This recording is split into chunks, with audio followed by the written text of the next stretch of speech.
A werewolf shifter romance, written by Amelia Hart. The ceremonial blade felt heavier than it should. Aldrich stood alone on the execution platform in the pre-dawn darkness, testing the weight of the sword that would take a life in less than an hour. 23 executions in 12 years as king. He knew the weight of this particular blade intimately, knew how it would feel when steel met flesh, when the crowd would roar its approval, when another face would join the gallery of ghosts that haunted his sleep. The castle of Thornhaven rose behind him, ancient stone walls that had stood for 600 years. His ancestors had built this kingdom on principles of justice and honor. But what was justice when doubt gnawed at your certainty? What was honor when you raised a blade over someone whose eyes held no fear, only quiet defiance? Aldrich had been 21 when he performed his first execution. A murderer, guilty beyond question, evidence overwhelming. He had vomited afterward in the privacy of his chambers, hands shaking so badly he could barely grip the basin. Marcus had found him there, the old beta who had raised him after his parents died, the man who had been more father than advisor. Marcus had said nothing at first, just handed him water, waited until the shaking stopped. Then, in that gravelly voice that carried the wisdom of 5 decades, "A good king carries the weight so his people don't have to." "But it hurts," Aldrich had whispered. "Good. The day it doesn't hurt is the day you become a tyrant." That had been 12 years ago. The hurt never diminished.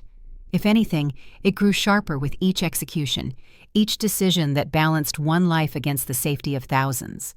The weight of the crown was not gold and jewels, it was blood and sleepless nights, and the knowledge that your judgment determined who lived and who died. This morning's execution troubled him more than most. The woman accused of murdering Marcus. The old beta had been found in his chambers 3 weeks ago, multiple stab wounds, life bleeding out onto ancient stone. And standing over him, hands covered in his blood, had been a kitchen servant named Serafina. The evidence seemed damning. The blade found beneath her skirts, the timing perfect, the guard's testimony consistent. But something about the case felt wrong. Aldrich could not name it, could not point to specific detail that raised alarm, just an instinct honed by 12 years of separating truth from lies, an intuition that whispered this was too clean, too convenient, too perfectly wrapped. He had voiced his concerns to the council. His brother Dorian had been swift to counter. "The castle demands justice, brother. Marcus was beloved. If we delay, if we appear weak, we risk uprising. Swift action shows strength." The other council members had nodded agreement. Even those who normally supported Aldrich's caution had pushed for quick resolution. The evidence was there. The servant had been found red-handed. Justice must be served. Aldrich had ordered the execution, because that was what a king did. He made the hard choices even when doubt whispered in the darkness. But as dawn began to paint the eastern sky with streaks of gold and crimson, as servants prepared the platform and guards took their positions, Aldrich could not shake the feeling that he was about to make a mistake that would haunt him more than all the others combined. The crowd began to gather, nobles in their finest, commoners pushing for better views, children hoisted onto shoulders to witness justice. It was spectacle and warning, theater and truth. This is what happens to those who harm the powerful. This is the price of murder. Aldrich took his position at the platform's edge as the sun crested the horizon. The ceremonial sword felt like lead in his hands. The guards brought her forward. Serafina of no house, no family, no one to speak for her. She wore the traditional white linen shift of the condemned, her dark hair loose around her shoulders, hands bound before her. She walked with her head up, steps steady despite the crowd's hostile murmurs. No tears, no begging, just that same quiet dignity that had troubled Aldrich during the trial. She looked younger than he had realized. 23, perhaps, the same age he had been during his first execution. Old enough to have lived, young enough that death seemed cruel theft rather than natural conclusion. Their eyes met as she climbed the platform steps. Hers were amber, unusual shade that caught the morning light. They held no fear that he could see, only a calm acceptance that unnerved him more than tears would have. The priest stepped forward to offer final rites, standard prayers about mercy and divine judgment. Aldrich barely heard them. His attention remained on the woman kneeling before the block, her bound hands clasped as if in prayer. "Serafina of no house," Aldrich said, voice carrying across the silent courtyard. Protocol demanded he speak the charges. "You have been found guilty of the murder of Beta Marcus, trusted advisor to the crown and shield brother to the king. Have you any final words? She raised her head, met his eyes directly. When she spoke, her voice was clear and steady. I am innocent, Your Majesty. I did not kill Beta Marcus. I tried to save him. The real murderer still walks free among you. The crowd murmured. Some jeered. Most simply waited for the spectacle to continue. But Aldrich felt something shift in his chest. Not the content of her words, everyone claimed innocence, but the delivery. No desperation, no last-ditch plea for mercy, just statement of fact delivered by someone who believed it absolutely. Kneel, he commanded, because there was nothing else to say. The trial was over. The sentence passed. His doubt changed nothing. She knelt, lowered her head to the block. Her dark hair spilled across ancient wood that had drunk the blood of criminals for 6 centuries. Aldrich raised the ceremonial blade, felt its familiar weight. 23 executions. This would be 24. Add her face to the gallery of ghosts. Carry this weight so his people would not have to. He began the downward swing, and the world exploded into silver light. The moon should not have been visible. It was morning, the sun fully risen, the sky bright blue and cloudless. But in that impossible moment, the pale ghost of the full moon blazed with sudden intensity, breaking through daylight like a second sun. A beam of pure silver-white light shot from that impossible moon directly onto the execution platform, directly onto the kneeling woman. Aldrich's swing faltered. The blade stopped inches from her neck. Seraphina's head snapped up, eyes wide. The silver light struck her face, her exposed neck, her bound hands, and where it touched, her skin began to glow. It started as shimmer, barely visible against the morning brightness, but within heartbeats the glow intensified. Silver-blue radiance emanated from her face, her neck, her arms. Then the markings appeared. They materialized across her skin like ink bleeding through parchment. Intricate tribal patterns that curved along her cheekbones, spiraled across her forehead, traced down her temples. Ancient symbols in a language Aldrich had only seen in the oldest texts in the castle library. Each line precise and deliberate, as if carved by invisible hand, guided by power beyond mortal understanding. The markings continued down her neck, disappearing beneath the collar of her white shift, winding around her arms in elegant spirals that pulsed with ethereal light.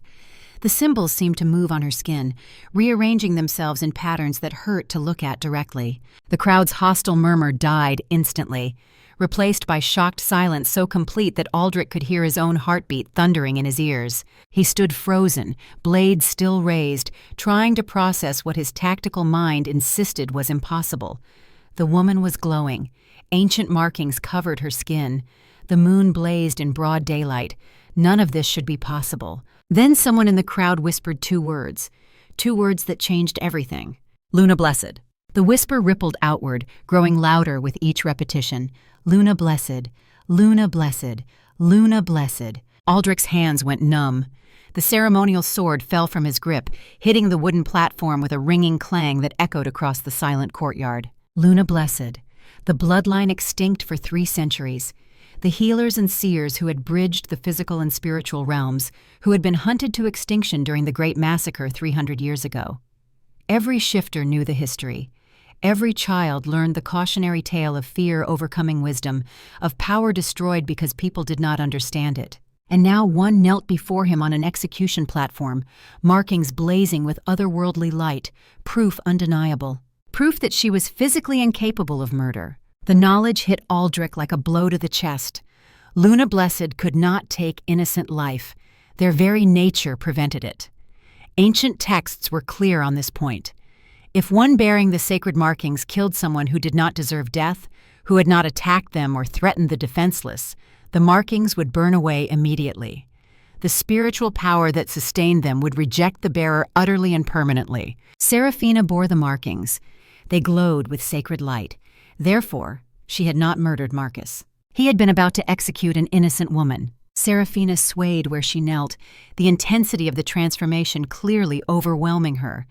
Aldrich moved without thinking, catching her before she could collapse onto the platform.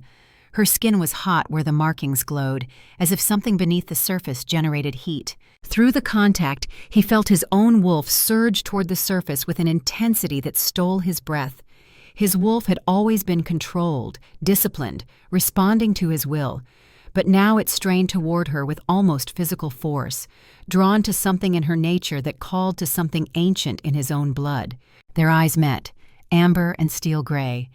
In that moment, the world narrowed to just the two of them. The crowd faded. The castle disappeared. There was only this woman whose life he had been about to take, whose innocence had been proven by divine intervention, whose presence made his wolf respond like nothing ever had before. Then her eyes rolled back and consciousness fled. She went limp in his arms, the glowing markings beginning to dim to a softer pulse. The crowd erupted into chaos, nobles shouting questions, commoners dropping to their knees, children crying, guards pushing forward to restore order. But Aldrich heard none of it. He stood on the platform cradling an unconscious woman in his arms, staring at the ancient markings on her skin, thinking, Marcus was right.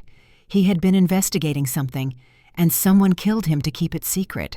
An elderly man pushed through the crowd, his scholar's robes marking him as one of the castle archivists. His weathered face had gone pale, eyes locked on the markings with expression of awe mixed with terror. Your Majesty, the scholar's voice shook, those markings. I have studied the old texts my entire life. Those are the symbols of the Luna Blessed, the bloodline that was hunted to extinction 300 years ago during the Great Massacre. Aldrich knew the history. Every shifter did. The Luna Blessed had been rare even in their time, Omegas born with ability to bridge the physical and spiritual realms, healers who could cure wounds that should be fatal, seers who could sense truth from lies, guardians of sacred spaces, revered as gifts from the moon goddess herself, until fear replaced reverence. Until someone started rumors that Luna Blessed were manipulating pack leaders, controlling bloodlines, subverting natural order. What began as whispers became accusations. Accusations became persecution. Persecution became massacre. Within a decade, they were gone, hunted down and killed. Their knowledge destroyed, their sacred places burned. The last Luna Blessed had died 300 years ago, or so everyone had believed. That is impossible, Aldrich said, though his eyes told him otherwise. The Luna Blessed are extinct. The last of them died centuries ago. Apparently not. The scholar knelt beside Seraphina's unconscious form. His hands hovered over the markings without quite touching, as if afraid contact might burn. These symbols cannot be faked, Your Majesty. They are written in the language of the spirit realm itself, visible only on those carrying the blessed bloodline. If she bears these marks, she is Luna Blessed. Another voice joined them, an aged priestess who served in the castle temple, her milky eyes suggesting blindness, but seeing far more than most. There is more, Your Majesty. Luna Blessed are incapable of taking innocent life. Their very nature prevents it. If she bears these markings, she physically could not have murdered Beta Marcus. The words should have brought relief.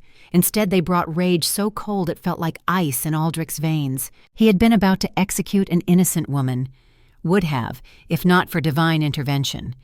Marcus had been right to doubt, right to investigate, and someone had killed him to silence him before he could reveal the truth. Someone in this castle was a murderer, someone with access to Marcus's chambers, someone who knew exactly when to plant evidence, someone who wanted Seraphina blamed for the crime, someone, perhaps, who had known what she was before she herself had known. Aldrich looked down at the woman in his arms. The markings had stopped glowing quite so brightly, settling into soft pulse that seemed to match her heartbeat. In the full light of morning, the symbols were unmistakable, ancient and beautiful and absolutely authentic. "Clear the courtyard," Aldrich commanded, his voice cutting through the chaos. "All of you, leave now." The crowd hesitated, reluctant to abandon such unprecedented drama, but royal guards moved in to enforce the order. Slowly, the courtyard emptied, though Aldrich could see faces pressed against windows, people craning for better view of the unconscious Luna Blessed on the platform. His brother Dorian materialized at his elbow, expression perfectly calibrated between concern and curiosity. "Brother, what just happened? I have never seen anything like this." Neither had Aldrich. He looked down at Seraphina, at the markings that proclaimed her membership in a murdered people, and tried to reconcile this revelation with everything he thought he knew. "Get the healers," Aldrich said, "and have chambers prepared in the royal wing, guarded chambers. She stays under watch until we understand what this means." "Is that wise?" Dorian's voice carried just the right note of caution. We do not know what she is, what she is capable of. Perhaps the dungeon would be safer. She is Luna Blessed, Aldrich snapped, more harshly than he intended. She is sacred, and she is innocent of Marcus's murder, which means we have a killer walking free in this castle. He turned to face his brother fully. You advised me to accelerate the execution. Why? Dorian did not miss a beat. You had been away for weeks, brother. The castle was restless. People demanded justice for Beta Marcus's murder. I thought swift action would satisfy them, prevent any conspirators from organizing rescue attempt. He gestured to Seraphina. How was I to know she was anything other than what she appeared? A servant caught with blood on her hands and a murder weapon at her feet? It was reasonable explanation. Too reasonable, perhaps. But Aldrich's thoughts were scattered, his wolf still agitated by the woman's proximity. He could not think clearly, not with her unconscious form in his arms, not with those marks glowing against her pale skin. Just get the healers, he repeated. 4 servants appeared with a stretcher. Aldrich found himself reluctant to release her. There was something about holding her, about the contact between them, that made his wolf settle in ways he did not understand, as if her presence provided anchor he had not known he needed. Finally, he forced himself to lay her carefully on the stretcher. As they carried her toward the castle, Dorian moved to follow, but Aldrich caught his arm. You will tell no one about this, not until we understand what we are dealing with. Of course. Dorian nodded solemnly. Though I fear word has already spread. Half the kingdom saw what happened here. He was right. There was no containing this. By nightfall, every pack within riding distance would know that a Luna Blessed had appeared in the Alpha King's castle. The extinct bloodline had returned, and it had happened on an execution platform in front of hundreds of witnesses, with divine intervention stopping the blade inches from an innocent neck. Aldrich watched them carry Seraphina through the castle doors, then turned to look at the spot where she had knelt, where he had stood ready to end her life. The ceremonial sword still lay where it had fallen, sunlight glinting off the blade. He had felt something when their eyes met just before the transformation. His wolf had recognized something in her, had strained toward her with intensity that left him shaken. That should not have been possible. He was the Alpha King, the most powerful shifter in the realm. He had never had such visceral reaction to anyone. What was she, really? And why had Marcus been killed the very night he requested her presence in his chambers? Aldrich picked up the fallen sword, noting how his hand trembled slightly.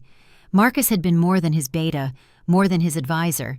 The man had raised him after his parents died in the territorial war 21 years ago, had taught him everything about ruling, about honor, about the weight of responsibility that came with the crown. Aldrich could still see Marcus's face from that night 12 years ago, after the first execution, the steady patience in those dark eyes, the hand on his shoulder anchoring him when the world tilted. I am sorry, Aldrich whispered to the empty air. I almost failed you. I almost let your killer win. But now he had a second chance. The Luna Blessed woman, Seraphina, was innocent, which meant someone had gone to elaborate lengths to frame her. Someone with access to Marcus's chambers. Someone who knew exactly when to plant evidence. Someone who wanted her blamed for the murder. Someone, perhaps, who had known what she was before she herself had known. Who had orchestrated events specifically to trigger her awakening. Because Luna Blessed nature only revealed itself under extreme stress, usually mortal danger combined with the full moon. The execution had been scheduled for dawn after a full moon night. Too convenient to be coincidence. Aldrich's eyes drifted to where Dorian stood speaking with the captain of the guard, giving orders about increased security. His brother looked every inch the concerned prince, the loyal second in command. They had built this kingdom together after their parents died, had fought side by side in a dozen battles, had bled together, sacrificed together, shouldered impossible burdens together. Suspecting Dorian of Marcus's murder was madness born of grief and shock. But there had been something in his expression when the markings first appeared, a flash of satisfaction, quickly hidden, as if he had been expecting exactly what had happened. No. Aldrich forced the thought away. Dorian was his brother, his blood. They had sworn oaths to each other. Blood brothers not just by birth, but by choice. Still, he would watch. He would be careful. He would trust no one until he knew the truth. In the castle's royal wing, healers fussed over Seraphina's unconscious form. They checked her vital signs, murmured to each other about the unprecedented nature of her condition, applied cool cloths to her forehead. The senior healer, a woman named Isolde with silver-streaked brown hair and practical demeanor, shooed the others out after a few minutes. She preferred to work alone. Isolde studied the markings in silence, weathered hands hovering above Serafina's skin without quite touching. The symbols continued to pulse with soft light, responding to some rhythm only they could sense. After a long moment, a single tear rolled down Isolde's lined cheek. "Hello, child," she whispered.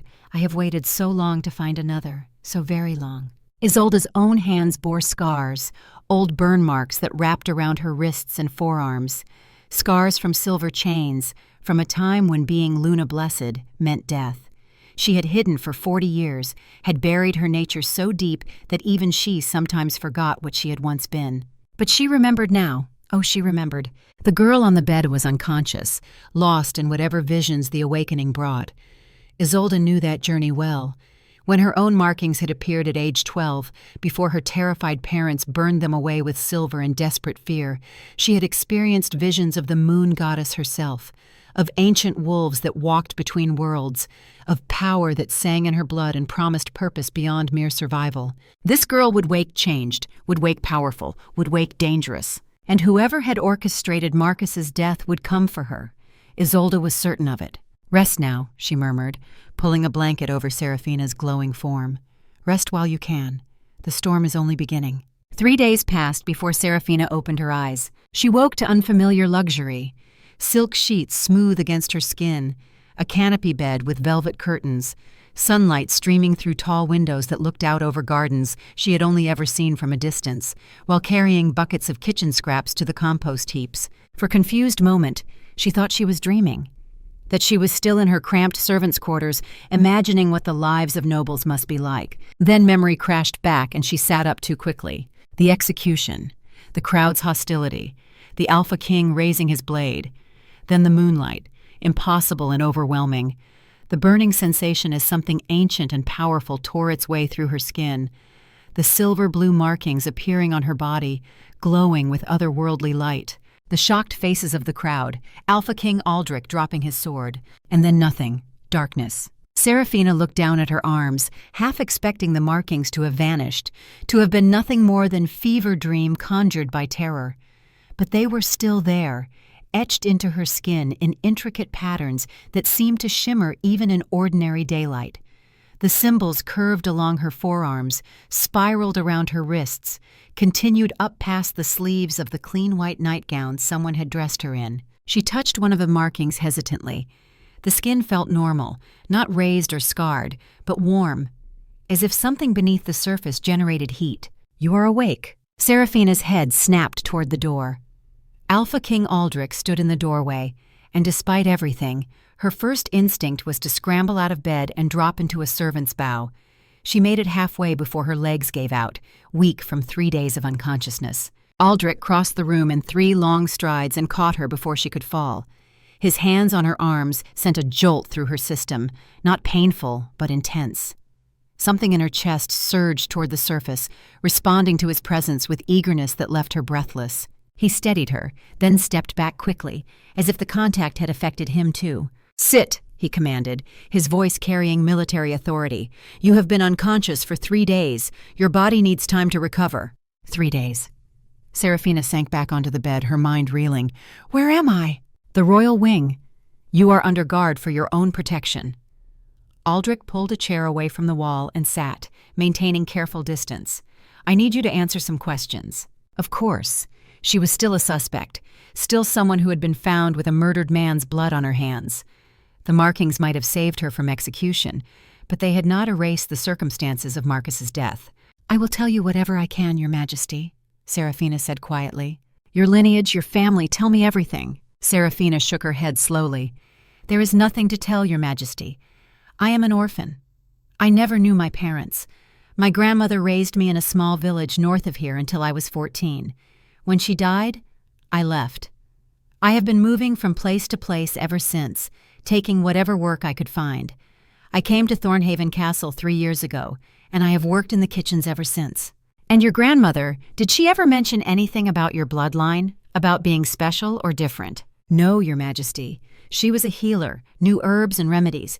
She taught me what she knew. But she never said anything about— Seraphina gestured helplessly at the markings on her arms. About this. Aldrich studied her face, as if trying to determine whether she was lying. Seraphina met his gaze steadily. She had nothing to hide, no secrets about her past, because her past was exactly as empty as she had described. After a long moment, he stood and moved to the door. Wait here, as if she could go anywhere else. Seraphina watched him leave, heard him speaking to someone in the hallway. Minutes later, he returned with 3 elderly men in scholars' robes, their arms laden with ancient books. These are the royal archivists, Aldrich said. They have spent the past 3 days researching everything we know about Luna Blessed.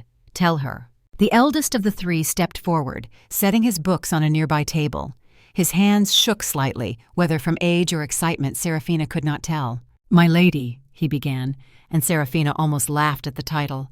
The markings you bear are unmistakable. They identify you as one of the Luna Blessed, a bloodline we believed extinct for nearly 3 centuries. But what does that mean? Seraphina asked. What am I? The scholar opened one of his books, revealing an illustration of a woman covered in markings identical to Seraphina's.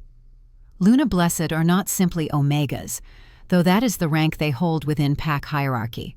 They are something older, something that existed before the modern pack system. They are bridges between our physical world and the spiritual realm.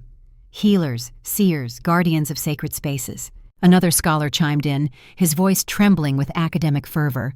The texts describe abilities that seem impossible, sensing truth from lies, healing wounds that should be fatal, finding places hidden by ancient magic. They were revered as gifts from the moon goddess herself. Were, Seraphina repeated, catching the past tense. What happened to them? The third scholar's expression darkened. Fear. 300 years ago, during a period of political upheaval, someone started a rumor that Luna Blessed were using their powers to manipulate pack leaders, to control bloodlines, to subvert the natural order. What started as whispers became accusations, became persecution, became massacre. Within a decade, they were gone.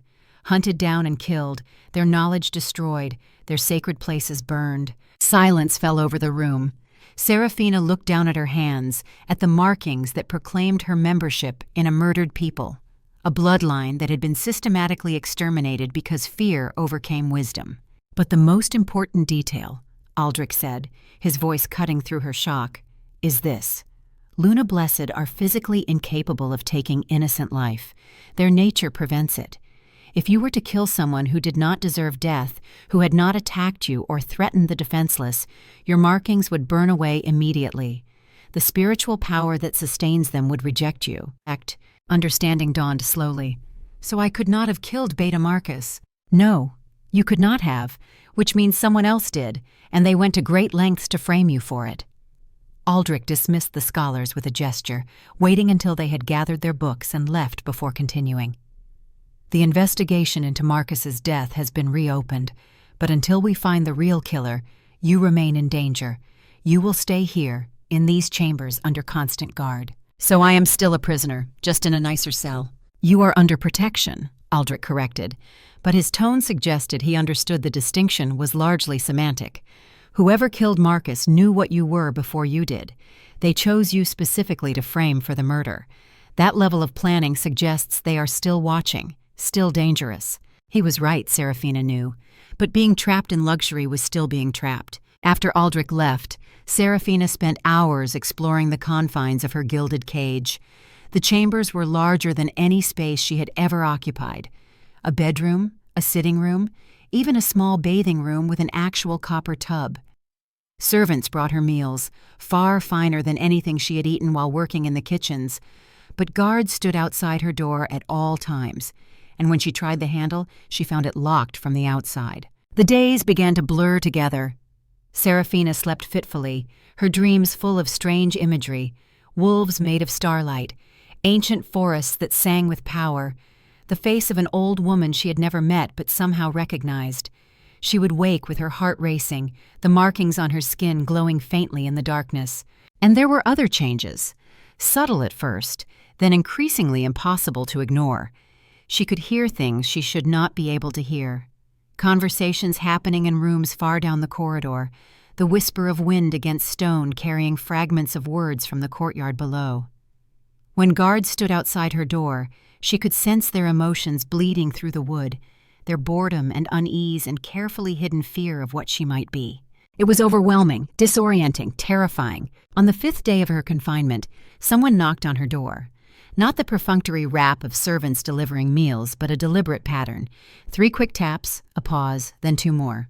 "Enter!" Serafina called, surprised when the door actually opened. The woman who entered was perhaps 50, with silver-streaked brown hair and the practical clothing of a healer. Serafina recognized her vaguely from her days working in the kitchens.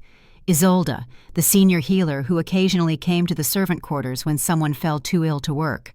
Isolde closed the door behind her and studied Serafina with an intensity that made her shift uncomfortably. "My lady," Serafina began, "if you are here to check on my health, I assure you I am recovering well." "I am not here for that." Isolde's voice was soft but firm. She moved closer, eyes locked on the markings visible on Serafina's arms. "I am here because I know what you are, because I was like you once." The words hung in the air between them. Serafina's breath caught. "You are Luna Blessed?" "I was." Isolde pulled up her sleeves, revealing scars that wrapped around her wrists and forearms. Old burn marks, deliberate and precise. "I was 12 when my markings appeared. My parents, terrified of what would happen if anyone discovered the truth, used silver chains to burn them away. Silver is one of the few things that can destroy the markings permanently, you see. It nearly killed me, but it worked. The markings faded, and I learned to bury my gifts so deep that even I forgot they existed most of the time." "Why are you telling me this?" "Because you need training." Isolde sat in the chair Aldrich had occupied earlier.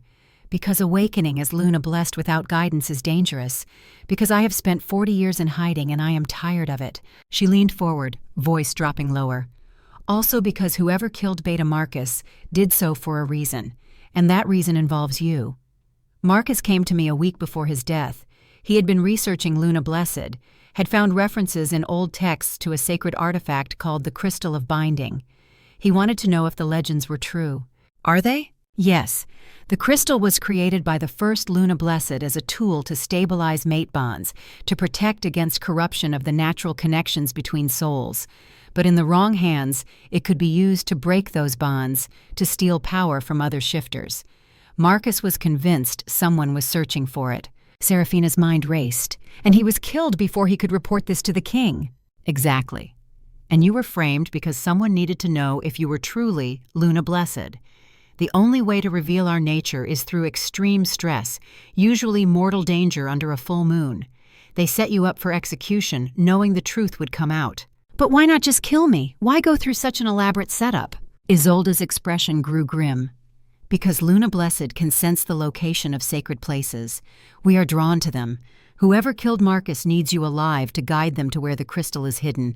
They just need to make you trust them first, or force you to cooperate. A chill ran down Serafina's spine. She thought of the false priest who had visited her in the dungeon, the 2 careful questions about what Marcus had said.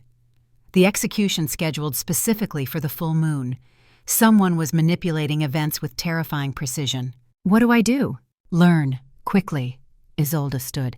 "I will visit when I can, teach you to control your gifts. The most important thing right now is learning to shield your thoughts and emotions. If you can sense others, there is a chance others with power can sense you too. You need to learn to close yourself off, to protect what is in your mind." Over the next several days, Isolde returned whenever she could steal time away from her healer duties. She taught Serafina meditation techniques, ways to visualize walls around her consciousness, methods to control the flood of sensory information that threatened to overwhelm her. It was hard, exhausting, but gradually, Serafina began to gain some measure of control. She learned to dampen the constant awareness of others' emotions, to filter out the background noise of wind-whispered conversations. She learned to make her own thoughts smooth and opaque, so anyone trying to read her would find nothing but calm surface. And she learned about what she was, about the history Isolde remembered, passed down through her family before fear had forced them into hiding. About Luna Blessed, who had served as advisors to great leaders, who had healed plagues, who had found wellsprings of clean water during droughts by sensing the sacred pulse of the earth. "We were not meant to hide," Isolde said during one lesson. "We were meant to serve, to protect, to heal, but fear turned us into prey." Serafina understood. She had spent 3 years making herself invisible, small, forgettable, and now she wore marks that made invisibility impossible. On the 8th day of her confinement, Aldrich returned. He looked tired, frustrated, and when he sat down across from her, Serafina noticed dark circles under his eyes. "The investigation has turned up nothing useful," he said without preamble. "No witnesses, no physical evidence beyond the planted knife. Whoever killed Marcus covered their tracks perfectly. Or they are powerful enough that people are afraid to speak," Serafina suggested quietly. Aldrich's jaw tightened, but he did not disagree. "I wanted you to know you are no longer under suspicion. Officially, the charges have been dropped, but you are not free to leave. For your own safety, you must remain here." Serafina nodded, unsurprised. She was valuable now, a rare artifact that needed protecting. Whether that protection was for her benefit or someone else's remained to be seen. On the 10th day, a summons arrived, a servant bearing a formal invitation. The Alpha King requested her presence at tonight's court dinner. Isolde helped her prepare, selecting a gown of deep blue velvet that complemented the silver-blue glow of her markings. As she arranged Serafina's hair, the older woman's voice carried warning. "Keep your shields up. The court will be watching for any sign of weakness, any crack in your composure they can exploit." The great hall blazed with candlelight, hundreds of flames reflected in polished silver and crystal until the room seemed to pulse with golden radiance. Every noble house in the kingdom had representatives present, their finest clothing on display, their expressions carefully neutral as Serafina entered. The conversations did not stop exactly, but they shifted. Voices dropping lower, eyes tracking her movement across the marble floor. Serafina kept her chin high, her steps measured, drawing on every lesson Isolde had taught her about shielding her emotions. She would not let them see how their scrutiny affected her. Aldrich sat at the head of the high table, looking every inch the Alpha King in black and silver. His eyes found hers across the room, and something passed between them. Acknowledgement, perhaps, or warning. Beside him sat a man Serafina had not seen before. Tall like Aldrich, with similar features softened by an easy smile. He wore burgundy velvet, his expression perfectly calibrated between concern and curiosity. This must be Dorian, the king's brother. Isolde waited at a seat near the middle of the table, and Serafina gratefully sank into the chair beside her. From this vantage point, she could see the entire hall, could sense the waves of emotion rolling through the assembled nobles. Curiosity, suspicion, fear disguised as fascination. The meal progressed through multiple courses, each more elaborate than the last. Serafina picked at her food, her appetite destroyed by the weight of so many eyes upon her. Halfway through the main course, Dorian rose from his seat, goblet in hand. The hall gradually quieted as people realized the king's brother wished to speak. "My lords and ladies," he began, his voice carrying easily across the space, "we gather tonight in celebration of truth revealed, of justice ultimately served." Our honored guest appeared before us bearing marks sacred and ancient. The Luna Blessed have returned to Thornhaven after 3 centuries of absence. He paused, letting the words sink in. Then his expression grew grave. "Yet I would be remiss if I did not give voice to the questions many of you harbor. Lady Serafina appeared in our court for the first time on the very night Beta Marcus was murdered. The Luna-blessed markings revealed themselves only when she faced execution, a convenient salvation, some might say, a miraculous escape from justice." Murmurs rippled through the hall. Serafina felt anger kindle in her chest, but Isolde's hand on her arm kept her seated. "Are we to believe in coincidence?" Dorian asked the room. "Or should we consider that ancient powers might be used for ancient deceptions? I do not make accusations, merely observations. But prudence demands we remember that power, however sacred its origin, can still be corrupted." The silence that followed was heavy with implication. Serafina looked to Aldrich, whose face had gone dangerously still. "You dare question the Luna Blessed in my hall?" The Alpha King's voice cut through the quiet like a blade. "You dare suggest that the sacred markings, which cannot be falsified, which have been verified by every scholar and priest in this kingdom, are somehow a deception?" Dorian spread his hands in a gesture of reasonableness. "Brother, I question nothing. I merely voice the concerns I have heard whispered in corridors, spoken behind closed doors. Better to air such thoughts openly than let them fester in darkness." "The Luna Blessed are incapable of murder," Aldrich said, each word precise and hard. This is not speculation or theory. It is documented fact. If she had killed Marcus, her markings would have burned away the instant his blood was spilled. They did not. Therefore, she is innocent. The investigation continues to find the real murderer. Of course, Your Majesty. I meant no disrespect. Dorian resumed his seat, but Seraphina caught the satisfied glint in his eye. He had accomplished exactly what he intended, planting doubt, making people question her presence, ensuring that suspicion would follow her wherever she went. When the meal finally ended, Seraphina stood to leave, but Aldrich intercepted her before she could escape. "Walk with me," he said quietly, offering his arm. They walked through corridors lit by moonlight streaming through tall windows, guards trailing at discreet distance. Aldrich said nothing until they had put significant space between themselves and the court.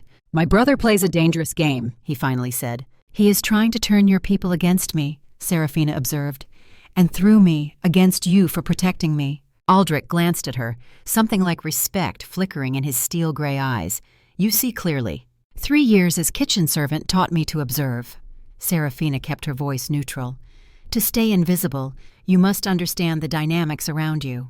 "You are no longer invisible." "No, now I am target." They reached a heavy oak door.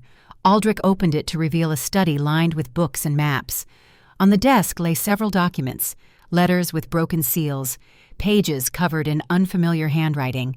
"These were found hidden in your old quarters," Aldrich explained. "Letters supposedly proving you were part of a conspiracy to assassinate the royal family." Seraphina's blood ran cold.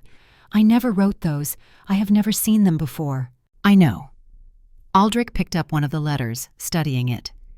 "The forgery is clumsy. The handwriting inconsistent. The language is wrong, too formal, too educated for someone who has spent 3 years working in the kitchens. And most damning of all, they were discovered too easily, as if someone wanted them found. Someone trying to keep suspicion on me, or someone trying to distract from themselves." Aldrich set the letter down and turned to face her fully.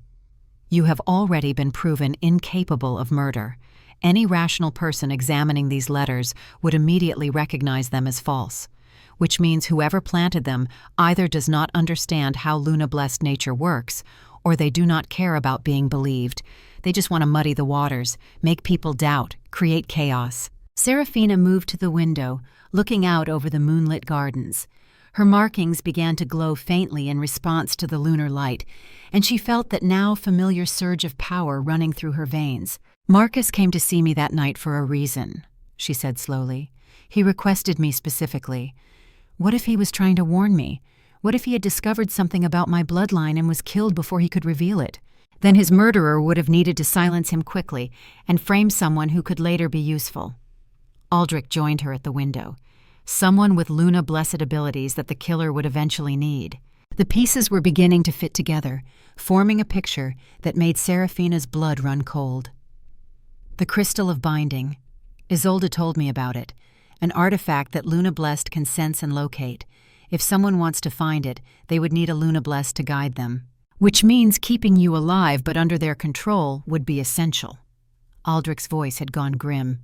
"And making sure I doubt you, making sure the court sees you as a potential threat, ensures you cannot turn to anyone for real help." Seraphina turned to face him. "Who has the power to orchestrate something this complex? Who has access to plant evidence, to manipulate court opinion, to organize everything we have seen?" She stopped, seeing the answer written in Aldrich's expression. The pain there, raw and terrible. "You already know who," she whispered. "Suspecting and proving are different things." Aldrich moved away from the window, his shoulders tight with tension. "Dorian is my brother. We have ruled together since our parents died 21 years ago. We have fought side by side, bled together, built this kingdom from the ashes of civil war. If I am wrong about him, if I accuse him falsely, I destroy the very foundation this kingdom stands on. And if you are right?" The question hung between them. Aldrich said nothing for a long moment, and Seraphina could sense the war raging inside him. Loyalty to his blood versus the evidence slowly accumulating against his brother. The weight of command crushing down with impossible force. "I need proof," he finally said. "Solid, irrefutable proof. Until then, I play along. I keep investigating. I watch and wait." "And what do I do?" "You stay alive. You keep training with Isolde. You learn to use your gifts." Aldrich met her eyes, and she saw determination there alongside the exhaustion. "And you trust no one except me and Isolde. Can you do that?" Serafina nodded slowly.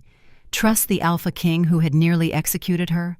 Trust the system that had thrown her in a dungeon based on circumstantial evidence? But what choice did she have? That night, Serafina woke to find her door unlocked. She sat up in bed, heart pounding, Luna-blessed senses straining into the darkness beyond her chambers. Someone had been here, she was certain of it. The guards outside should have prevented any intrusion, but she could feel the echo of another presence, the lingering trace of intent that had filled her room moments before. On her bedside table lay a single white rose and a folded note. Serafina lit a candle with shaking hands and opened the note. The handwriting was elegant, the message brief. "The king's brother walks in shadows. Trust your gifts, Luna Blessed. The truth hides in what is not said." No signature. No way to know who had sent it or why. But as Serafina stared at the note, her markings began to glow more brightly. And she felt it. A pull, faint but unmistakable, toward the northwest, toward something ancient and powerful calling to the Luna-blessed blood in her veins.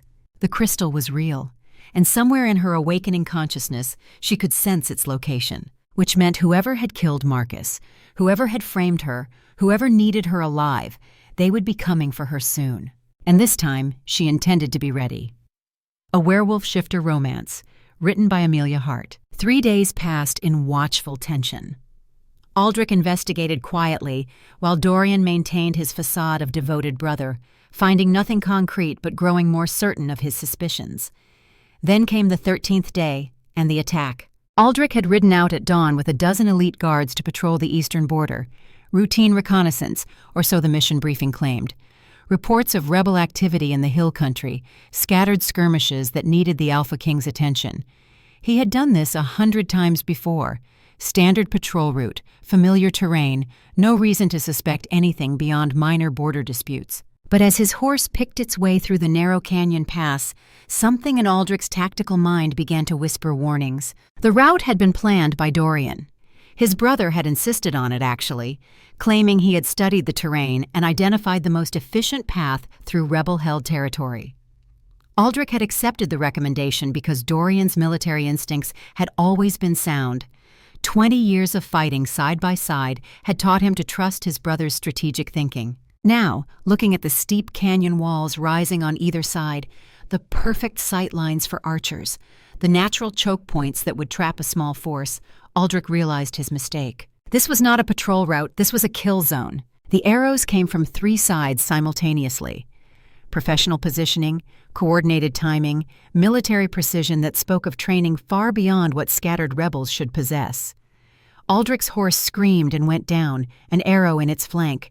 He rolled clear as he hit the ground, sword already drawn, tactical assessment running on pure instinct. 12 guards, 3 dozen attackers minimum based on arrow volume.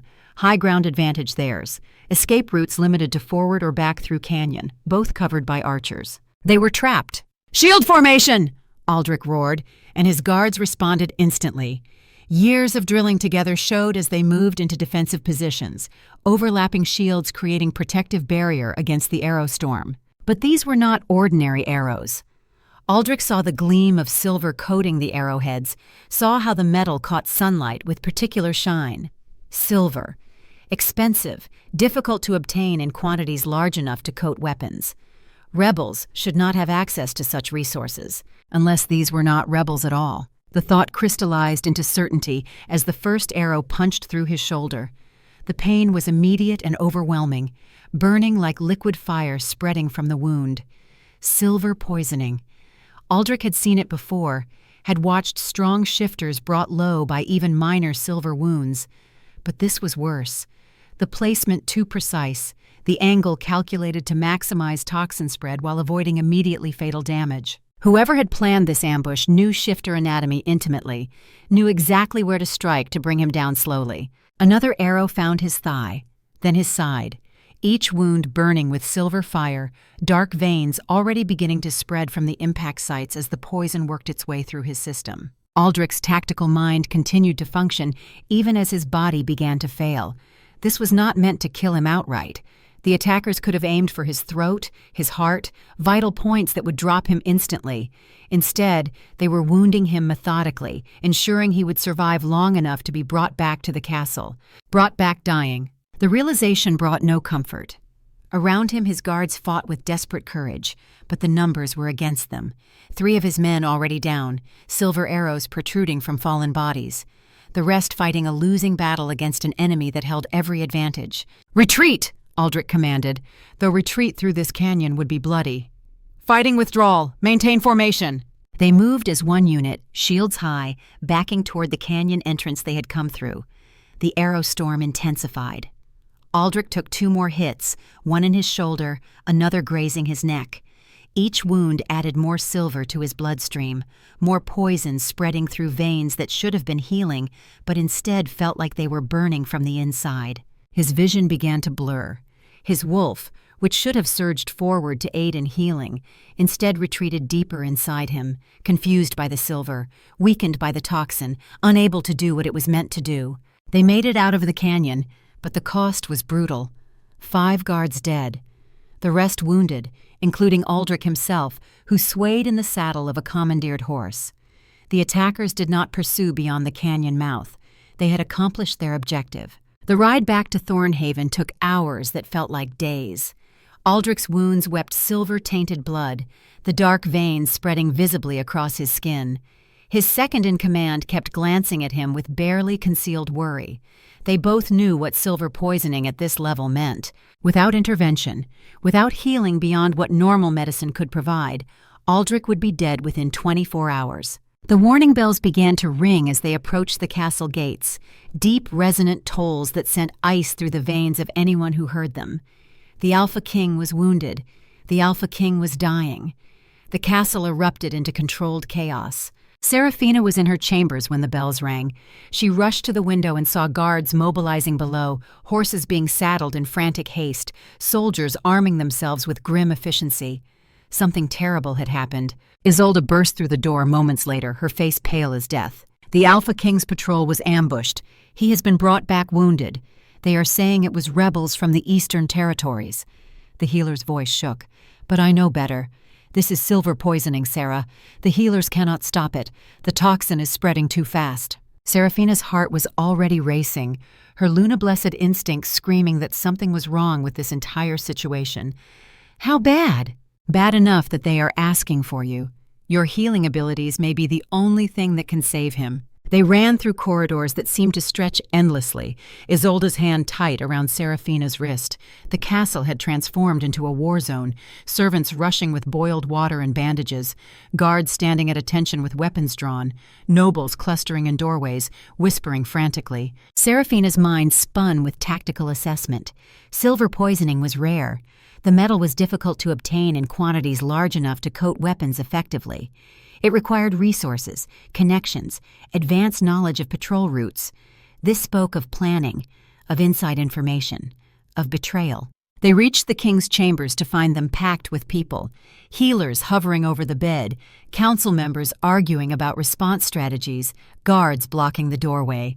And at the bedside, his face a mask of anguished concern, stood Dorian, barking orders at anyone within earshot, playing the role of devoted brother with perfect conviction. "Let her through!" Isolde's voice cut through the noise with unexpected authority. "The Luna-blessed may be his only chance." The crowd parted reluctantly. Seraphina pushed forward until she could see Aldrich on the bed, and her breath caught in her throat. He looked like death had already claimed half of him. His skin was ashen, sweat beading on his forehead despite the coldness of his flesh.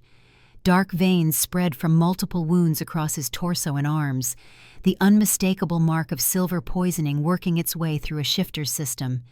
His breathing was shallow and labored, each exhale sounding like it might be his last. But his eyes were open, and when they found hers, recognition flared in their steel-gray depths. "Everyone out!" Dorian announced, his voice heavy with authority. "Give the Luna-blessed space to work. If there is any hope of saving him, we must not interfere." "No!" Seraphina's voice was sharp. She turned to face Dorian, her Luna-blessed senses suddenly screaming danger. Something about this felt wrong, orchestrated. "Lady Isolde stays, and I need silence to concentrate." Dorian's expression flickered, just for a moment, with something that might have been annoyance, but he nodded graciously. Of course, whatever you need, we will wait outside. The room emptied slowly, nobles and guards filing out with backward glances. Seraphina watched Dorian leave last, noting how his eyes lingered on Aldrich's prone form, how his hand rested briefly on the doorframe as if anchoring himself. The moment the door closed, Isolde moved to lock it. "What are you doing?" Seraphina began. "He set this up." Isolde's voice was barely above a whisper. "Dorian orchestrated this attack. I would stake my life on it." "How can you know that?" "Because silver poisoning of this severity requires specific knowledge of shifter physiology. Look at the wound placement." Isolde gestured to the arrows still protruding from Aldrich's body. "They are too precise, designed to spread the toxin rapidly while avoiding immediately fatal damage. Whoever did this wanted him brought back alive but dying. They wanted time for something." Seraphina looked down at Aldrich, whose eyes had closed, his breathing growing more erratic. "Time for what?" "For you to save him. For you to create a bond." Isolde moved to the bedside, her expression grim. Luna blessed healing at this level requires deep spiritual connection. You will have to open yourself completely to save him. Mind, soul, the innermost parts of your consciousness. And when you do, if there is any natural compatibility between you, a mate bond could begin to form. Understanding crashed through Seraphina. "Dorian needs me compliant. What better way to ensure cooperation than to tie me to the king? To make me care about Aldrich's survival, to give him leverage over both of us through that bond." "Exactly. But it also means if you do not act now, Aldrich dies. It is an impossible choice." Seraphina stared at the older woman, her tactical mind racing through options. Save Aldrich and potentially trap herself in a bond that Dorian could exploit? Or refuse and let him die, leaving her alone against whatever Dorian had planned? It was not a choice at all. "Tell me what to do." Isolde guided her through the process, hands placed over the worst wounds, breath synchronized with Aldrich's failing rhythm. Consciousness extended until Seraphina could feel the poison burning through his system like liquid fire. Her markings blazed to life, silver-blue light flooding the room. The pain hit her like a physical blow. She had expected discomfort, perhaps some sympathetic ache, but this was agony beyond anything she had imagined. Every burning pathway the silver had carved through Aldrich's body, she felt in her own. Every dying cell, every shutting down system, every moment his wolf struggled to heal, only to be beaten back by the relentless toxin. Seraphina gasped, tears streaming down her face, but she did not pull away. Instead, she poured power into him, Luna.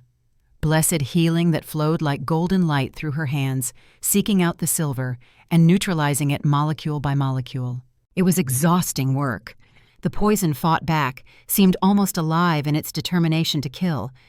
But Seraphina was stubborn, and desperation gave her strength she did not know she possessed. She tracked the silver through Aldrich's veins, burning it away with pure spiritual energy, watching as the dark lines began to fade from his skin. And then something else happened. Aldrich's consciousness rose to meet hers.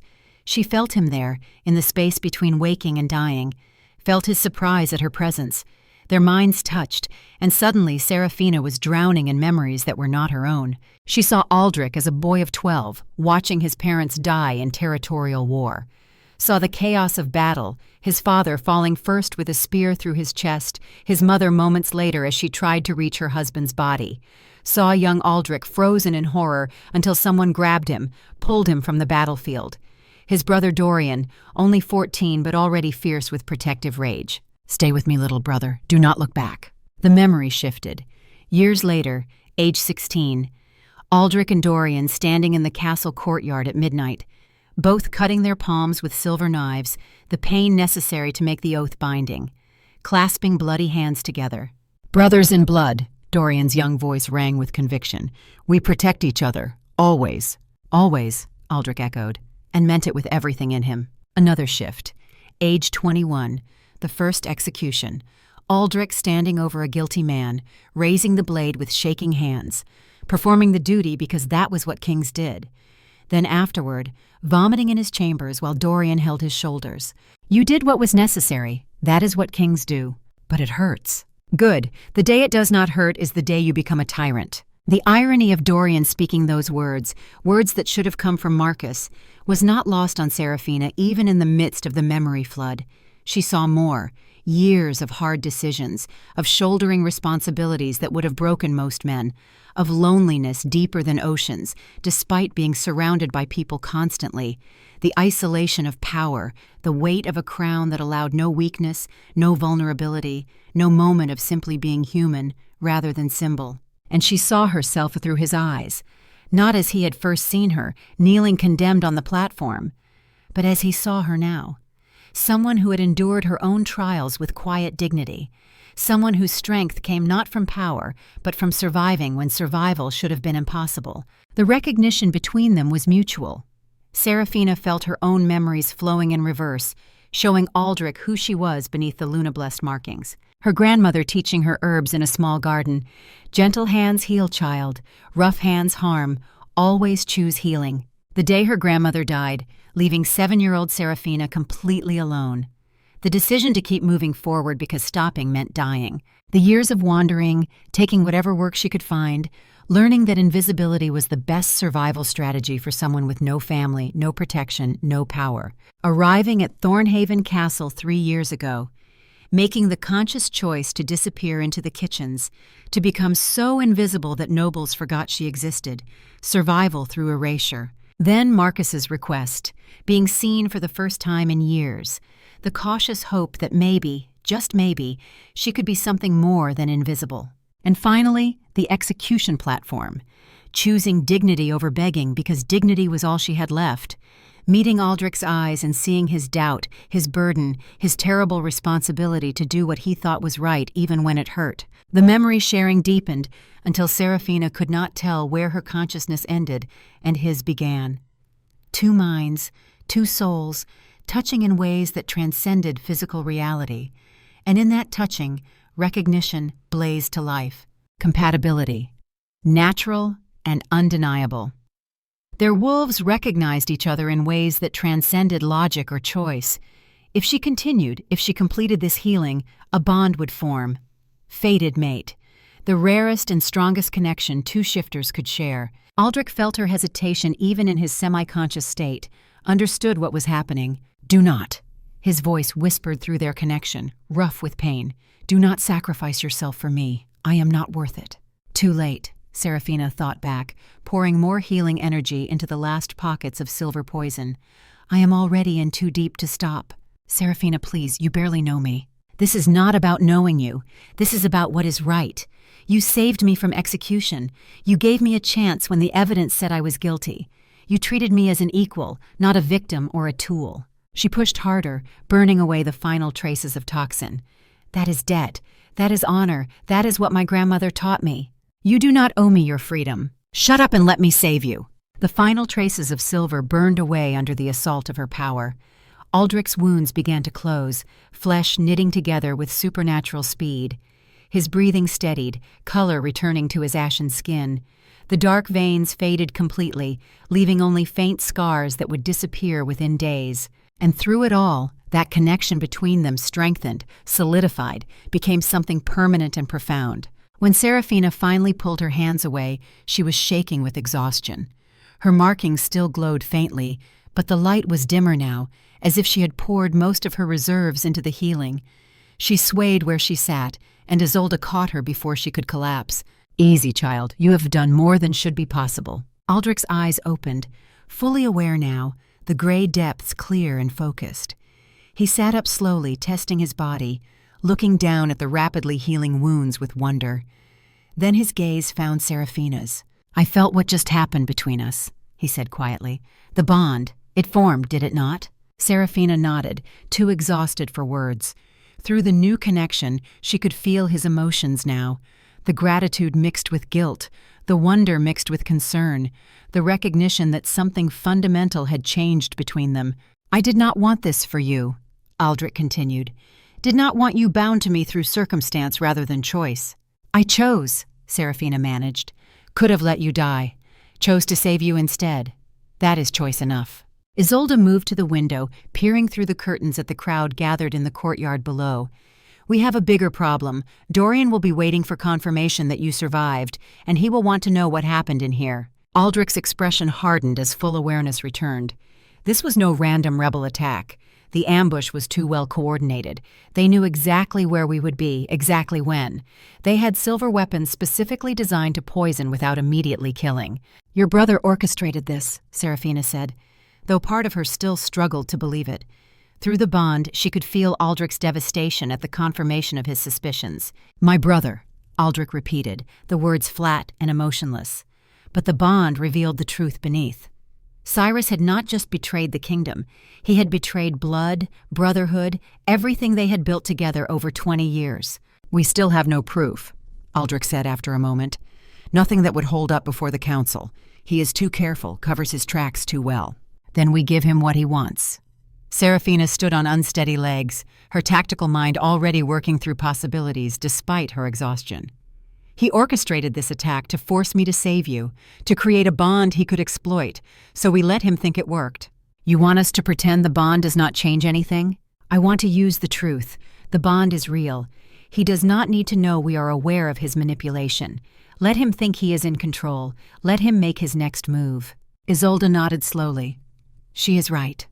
If Dorian believes you are both grateful for his support during this crisis, if he thinks Seraphina is emotionally compromised by the mate bond and therefore easier to manipulate, he will accelerate whatever plan he has for the crystal. He will try to move me out of the castle," Seraphina predicted, "somewhere remote where he can control the situation completely." A knock at the door made them all freeze. Dorian's voice came through the wood, carefully modulated concern evident in every syllable. "Brother, is everything all right? May we enter?" Aldrich and Seraphina exchanged a look. Through the bond, she felt his determination, his rage carefully controlled beneath a mask of grateful relief. She gave a tiny nod. "Enter," Aldrich called. The door opened to reveal Dorian, followed by half the council and most of the castle's nobles. They crowded into the room, eyes wide as they took in the scene. Aldrich standing, clearly recovered, the wounds on his torso already faded to pink scars. Seraphina sitting nearby, exhausted but alive. "Gods be praised," Dorian breathed, rushing forward to embrace his brother. "We feared the worst. The healers said the poison was beyond their skill, that nothing could be done. But she saved you. The Luna Blessed saved you." Over Dorian's shoulder, Aldrich caught Seraphina's eye. She saw the acting for what it was, the perfectly calculated display of brotherly love, the gratitude that rang hollow to anyone truly listening. "She did," Aldrich agreed, extracting himself from the embrace. "I owe her my life." "The kingdom owes her," Dorian amended. He turned to Seraphina, and for just a moment she saw satisfaction in his eyes before he masked it. "My lady, you have our eternal gratitude. To think, if we had executed you as planned, the king would be dead now." He shook his head as if the thought was too terrible to contemplate. "Fate works in mysterious ways." "Indeed it does." Seraphina kept her voice soft, submissive, playing the role of exhausted healer grateful for acknowledgement. But through the bond, she felt Aldrich's dark amusement at her performance. They were allies now, partners in deception. And that partnership felt solid in ways that had nothing to do with the mate bond and everything to do with mutual respect earned through fire. The council members pressed forward with questions, with praise, with political maneuvering disguised as concern. Through it all, Dorian watched with that satisfied expression barely hidden. He had gotten what he wanted. The king saved by Luna Blessed intervention. A bond potentially formed. Emotional leverage secured. He thought he had won.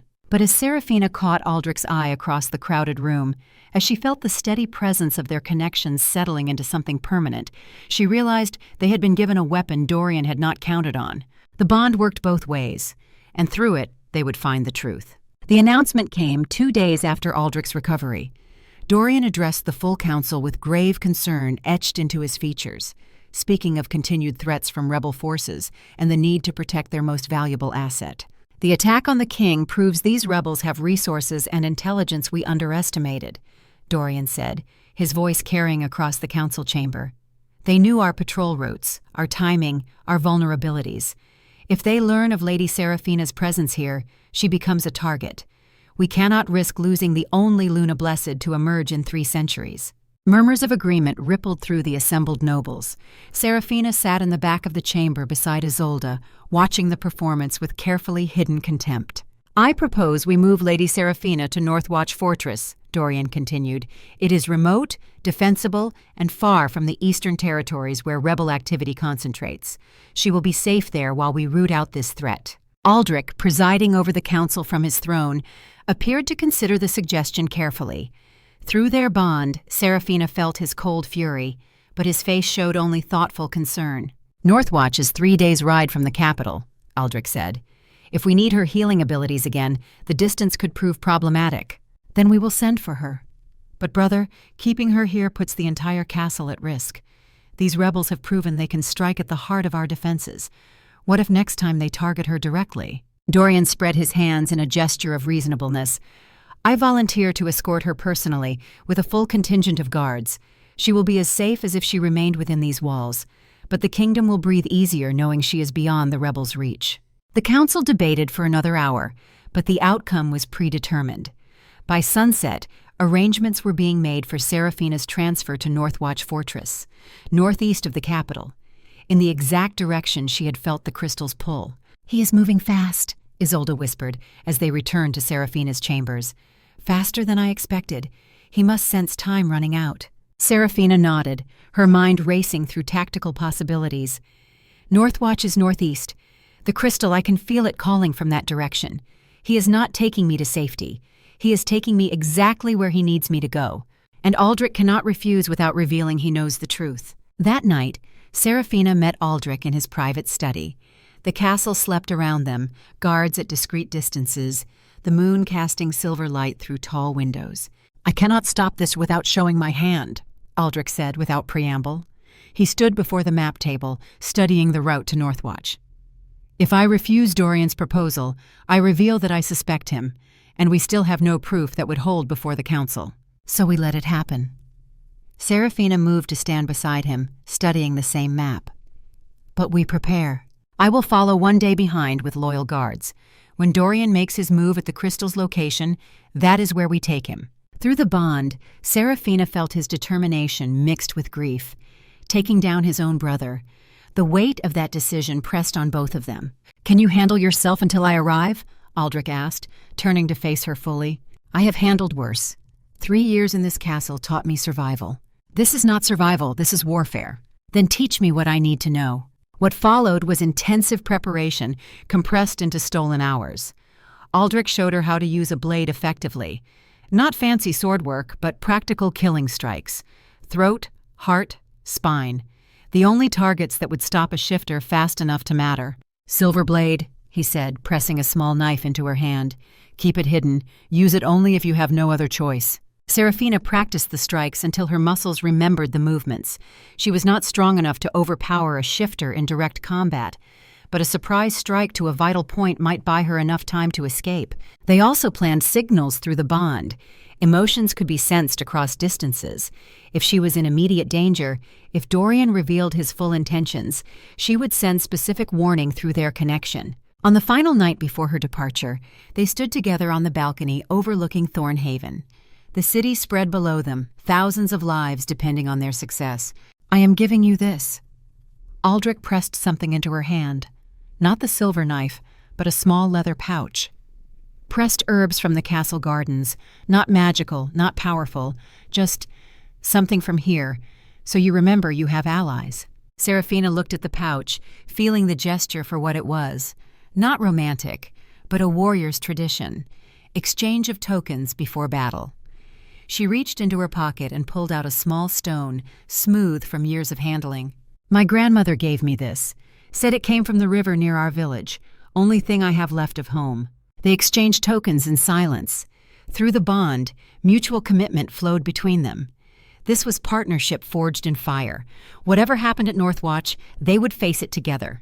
The caravan departed at dawn. A dozen guards hand-picked by Dorian, supply wagons, and an ornate carriage that would serve as Seraphina's mobile prison. She stood in the courtyard as servants loaded her belongings, aware of the weight of observation from dozens of windows. Aldrich descended the castle steps to bid her farewell. For a moment they stood facing each other while the castle watched, Stay safe, Lady Seraphina. His voice was formal, but through the bond she felt different words. I am coming. Hold on. Thank you for your protection, Your Majesty. Her response equally formal, while sending back through their connection. I will be ready. Dorian appeared at her elbow, all solicitous concern.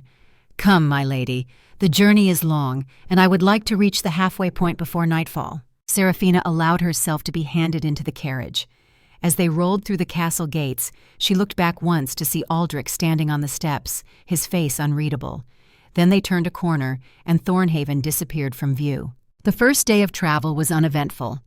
Dorian rode alongside the carriage, occasionally checking on her comfort, playing the role of devoted protector with skill that would have been impressive if it were not so calculating.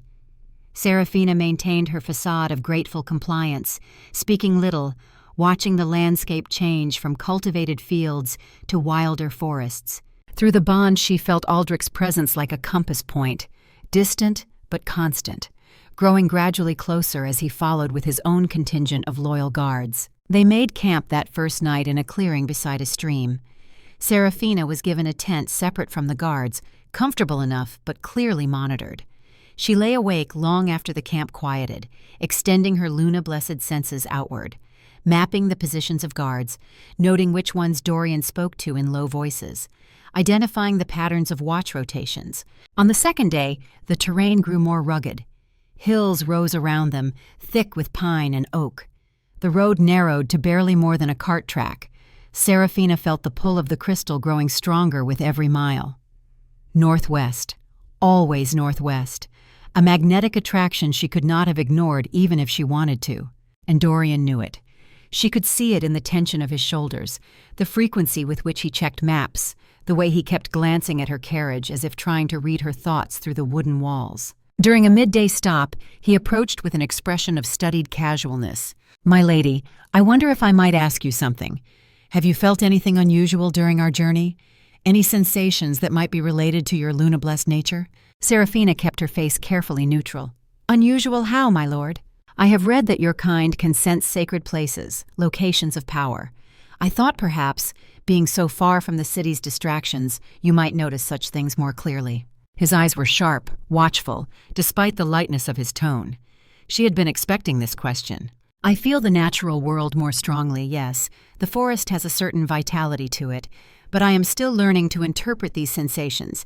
Lady Isolde was only beginning my training. Of course, of course. Dorian smiled, but Seraphina caught the flash of frustration he could not quite hide. Well, if you do notice anything particularly strong, please inform me. Such knowledge could be valuable for protecting future Luna-blessed who emerge. As if he cared about protecting anything except his own ambitions. That afternoon, they entered truly remote territory. The road became rougher, the forest pressing close on either side. Seraphina felt the pull becoming almost painful in its intensity. The crystal was close now, perhaps only miles away. They made camp earlier than usual that evening, in a clearing that seemed chosen for purposes beyond simple convenience. Seraphina noted how it commanded views of the surrounding terrain, how easily it could be defended, or how easily someone could be trapped there. As twilight gathered, Dorian requested her presence at the central fire. Seraphina emerged from her tent to find most of the guards conspicuously absent, sent on various errands that left only 3 men standing watch, all wearing expressions of barely concealed hostility. Join me, please. Dorian gestured to a seat across the fire from him. I thought we might speak more candidly, away from the formality of court. Seraphina sat, every sense alert. The bond with Aldrich thrummed with warning in the back of her consciousness. He was still hours away, too far to help if this situation turned dangerous.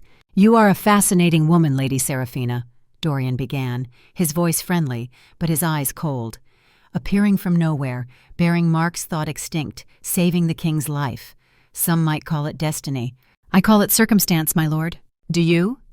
He leaned forward, firelight casting sharp shadows across his face. Tell me, when Marcus died, what exactly did he say to you?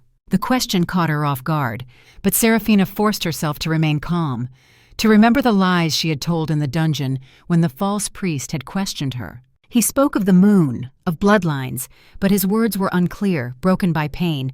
I could not understand most of it. Nothing about artifacts, about sacred places, about crystals? There it was, the real reason for this conversation, the truth he had been circling since the journey began. Seraphina met his gaze steadily. He was dying, my lord.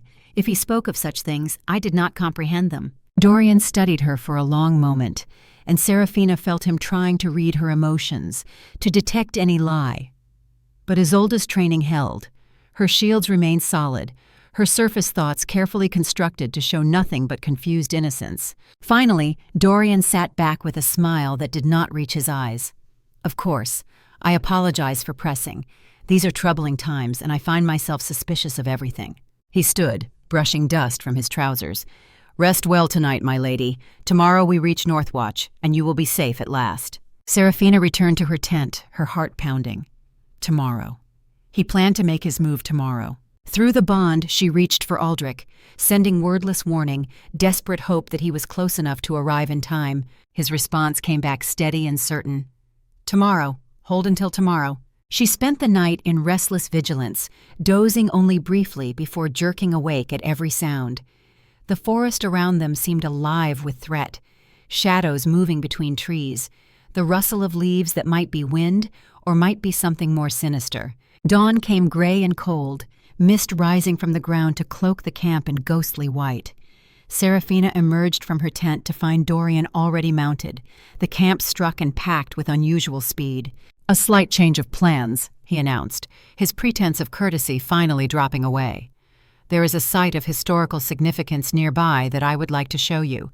A ruin from the time of the first Luna Blessed. I think you will find it educational. Two of the guards moved to flank Seraphina as she was escorted to the carriage. Their hands rested casually on their weapons. She was no longer a guest being protected. She was a prisoner being transported. The carriage turned off the main road onto a track barely visible through the undergrowth. Trees closed in overhead, blocking out the weak morning sun, turning the world into a tunnel of green shadow. Seraphina felt the pull of the crystal growing stronger with every passing moment. They were heading directly toward its location. After an hour of rough travel, the carriage stopped. Dorian appeared at the door, no longer bothering to hide his cold calculation. "We walk from here," he said.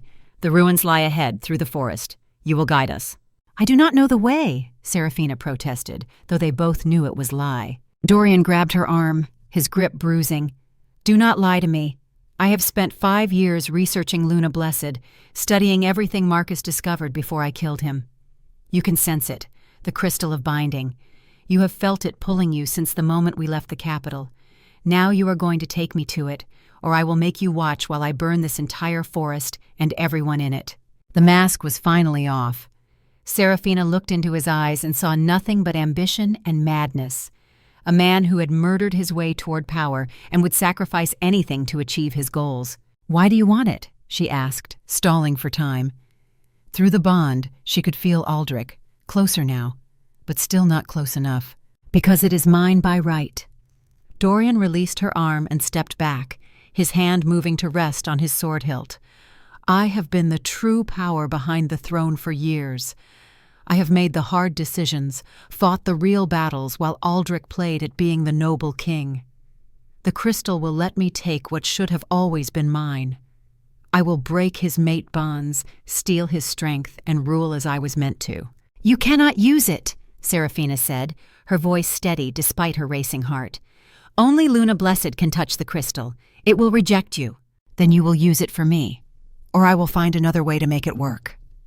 Dorian's smile was cruel. "Either way, we are going to those ruins. Now walk, northwest. Do not make me force you." Seraphina had no choice. She left the carriage and began walking, following the magnetic pull that had been with her since her awakening. Dorian followed close behind, sword drawn. The 3 guards formed a loose circle around them. Through the bond, she sent emotion to Aldrich. Danger, hurry, and received fierce determination in return. But still too far, still too late to prevent what was coming. The forest opened suddenly into ancient ruins, stones worn smooth by centuries, archways that led nowhere, the remnants of what had once been a temple, and in the center, hidden by layers of magic that parted before Seraphina's Luna-blessed presence, stood a sanctuary. The doors opened at her touch, responding to her bloodline. Inside, moonlight somehow penetrated despite the thick forest canopy, illuminating a circular chamber with a pedestal in the center. On that pedestal rested a crystal the size of a fist, pulsing with amethyst and silver light. Dorian pushed past her into the sanctuary, his eyes locked on the crystal with naked hunger. Finally, he breathed, after all these years. He reached for it, and everything changed. A Werewolf Shifter Romance, written by Amelia Hart. The crystal's light flared violently the moment Dorian's fingers touched its surface. Power erupted outward in a wave of pure rejection, slamming him backward across the sanctuary chamber. He hit the stone wall hard, the impact driving air from his lungs. Blood trickled from his nose as he slumped to the ground, stunned by the force of the repulsion. "I told you," Seraphina said quietly, her voice carrying in the sudden silence. "Only Luna Blessed can touch it." Dorian climbed to his feet, rage replacing the shock in his eyes. Gone was any pretense of calculated control. What remained was raw ambition stripped of its careful mask. "Then you will do it." He drew his sword, the blade catching the moonlight that somehow penetrated the sanctuary, despite the thick forest canopy overhead.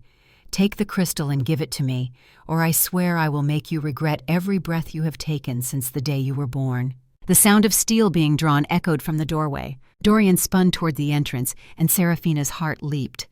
Aldrich stood framed in the sanctuary doors, sword in hand, his face carved from fury and betrayal.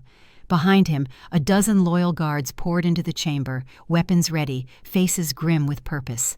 "Or I will what, brother?" Aldrich's voice was death itself, cold and final and utterly without mercy.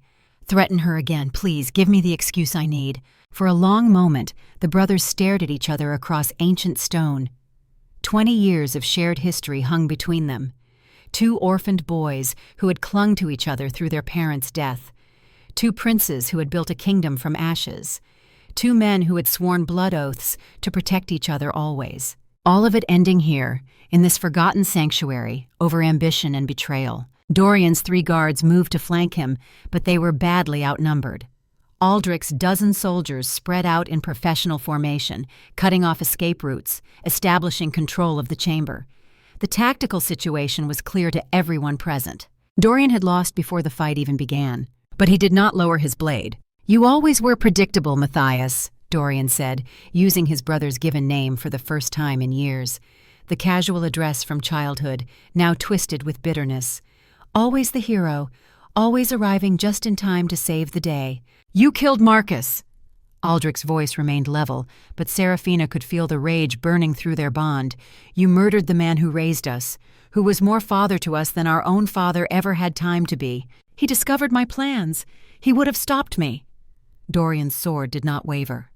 "Just as you will try to stop me now, because you cannot see what I have always seen, that I have been the true power behind this throne for 20 years, that every hard decision, every dirty deed, every impossible choice that kept this kingdom standing, I made those calls while you agonized over being noble and just.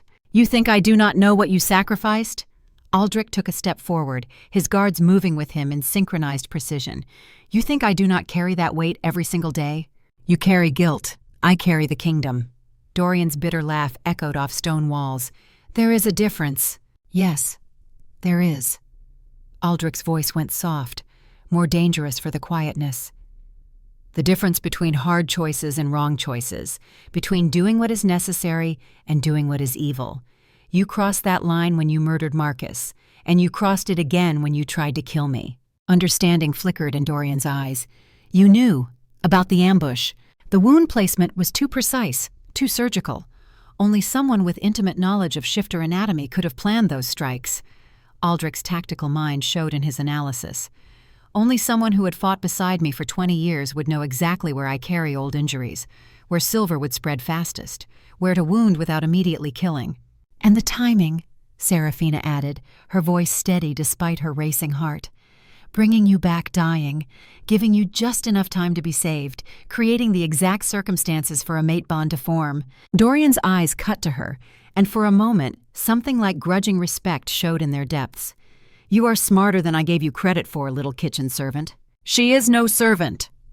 Aldrich moved to stand between Seraphina and his brother, the protective gesture instinctive. "She is Luna Blessed. She is my mate, and you used her like a pawn in your game. I used everyone, as you should have been doing all these years."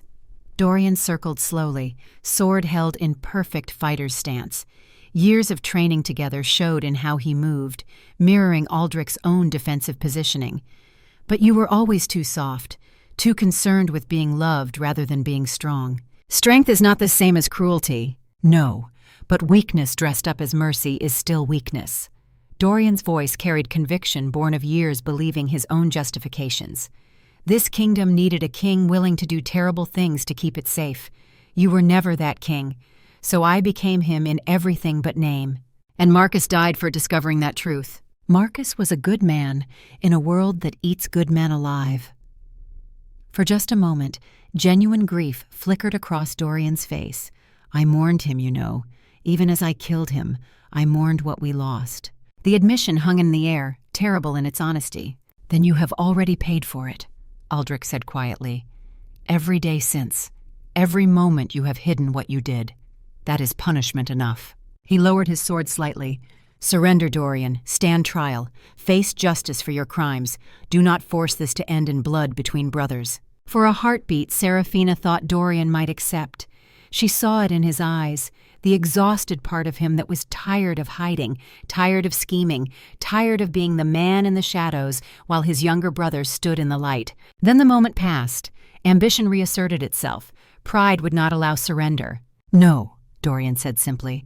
"I have come too far to stop now. If I cannot have the crystal, if I cannot take what should be mine, then at least I can remove the obstacle that has always stood in my way." He raised his blade. "Come then, little brother, let us settle this the old way, as Father taught us, as we should have settled it years ago." Aldrich's sword came up to match. "So be it." They moved simultaneously, steel clashing with a sound like thunder in the enclosed space. The fight was brutal and immediate. No circling, no testing of defenses, just two warriors of equal skill trying to end each other. Dorian fought with desperate fury, all his resentment channeled into every strike. Aldrich fought with cold precision, bearing the agony of fighting someone he had once loved above all others. The brothers were perfectly matched. Years of training under the same master meant each knew the other's techniques intimately, could predict strikes before they came, could counter moves through sheer muscle memory born of 1,000 sparring sessions. It was beautiful and terrible to watch, the tragedy of brotherhood dying in blood and steel. Dorian's 3 guards moved to intervene, but Aldrich's soldiers blocked them instantly. Secondary fights erupted around the chamber's edges, but the brothers ignored everything except each other. The world had narrowed to just 2 men and 20 years of shared history ending in violence. They fought in silence at first, saving breath for survival. But as the combat intensified, old wounds began to surface. "I took an arrow for you when I was 15, Dorian snarled, pressing an attack that drove Aldrich backward. "Do you remember? Battle of Thornmoor Ridge. Archer had you in his sights. I stepped in front of the shot." "I remember." Aldrich parried, riposted, forced his brother to give ground. "I have never forgotten. Carried that debt for 18 years. "Debt?" Dorian's laugh was bitter. "You think that was debt? That was love, you fool. I loved you more than anything in this world, my little brother. All I had left after Mother and Father died. Then why?" The question tore from Aldrich's throat, raw with grief. "Why betray everything we built together? Why murder Marcus? Why try to kill me?" "Because loving you was killing me!" The admission exploded from Dorian with the force of something long buried. "Every day watching you sit on the throne that should have been mine by age and ability. Every decision I made in shadows while you reaped glory in the light. Every time someone praised the noble king while I did the dirty work that kept him noble." He struck hard, blade aimed for Aldrich's throat, forcing his brother into desperate defense. "I earned that crown 1,000 times over, and you wore it like it was your birthright." "It was." Aldrich's counterstrike drove Dorian back. "Father named me heir, not because I was younger, not because I was softer, but because he knew what I know now, that the crown is not a prize to be won, it is a burden to be carried, and you never wanted the burden, you wanted the power." The words hit harder than any blade could have. Dorian's expression twisted with something between rage and recognition. "So speaks the righteous king," he spat, while standing over his brother's corpse. "How noble you will look." "I do not want to kill you." Then you will die instead. Dorian abandoned honor completely. He targeted old injuries with ruthless precision. The bad knee from a war wound 3 years back. The shoulder that never quite healed right after the battle where their parents died.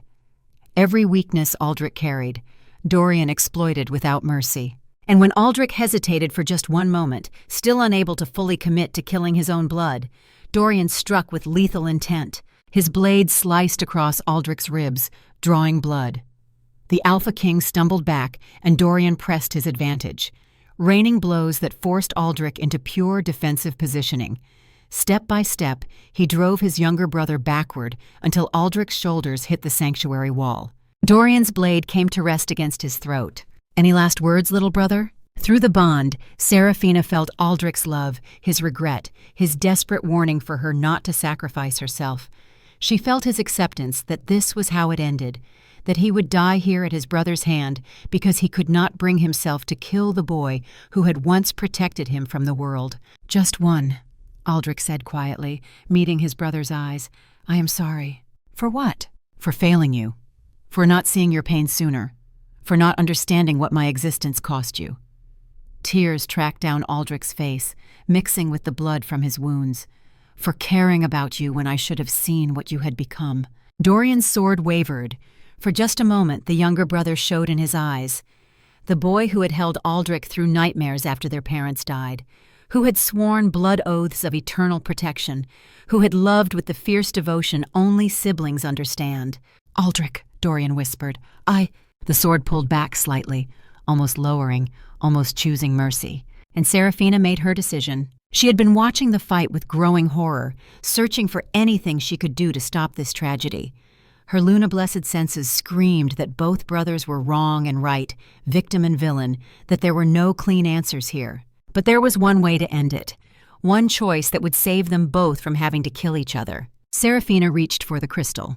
The moment her fingers wrapped around its surface, power exploded through her. Not the rejection that had thrown Dorian, but recognition. The artifact knew her bloodline, knew her nature, knew she was meant to be here. Vision slammed into her consciousness with brutal force. She saw the great massacre 3 centuries ago, saw Luna Blessed hunted down systematically, families dragged from homes, children screaming as their parents were cut down.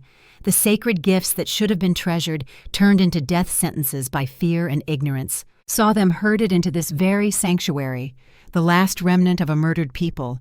Maybe 30 souls, all that remained of a bloodline that had once served every kingdom in the realm. Saw an old woman standing where Seraphina stood now, ancient and powerful and weeping with grief.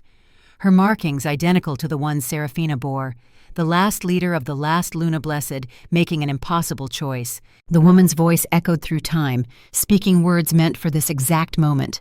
"We created this crystal to protect, to strengthen the bonds between souls, to guard against corruption of love itself. But fear has turned us into prey. The gifts we offered freely are now crimes punishable by death." She raised the crystal above her head, power building around her in visible waves. "So I give you, my sisters and brothers, this final choice, this final gift. If one of our bloodline willingly sacrifices herself to protect what we built, not from despair, but from duty, the crystal's power will distribute among every true mate bond in the realm.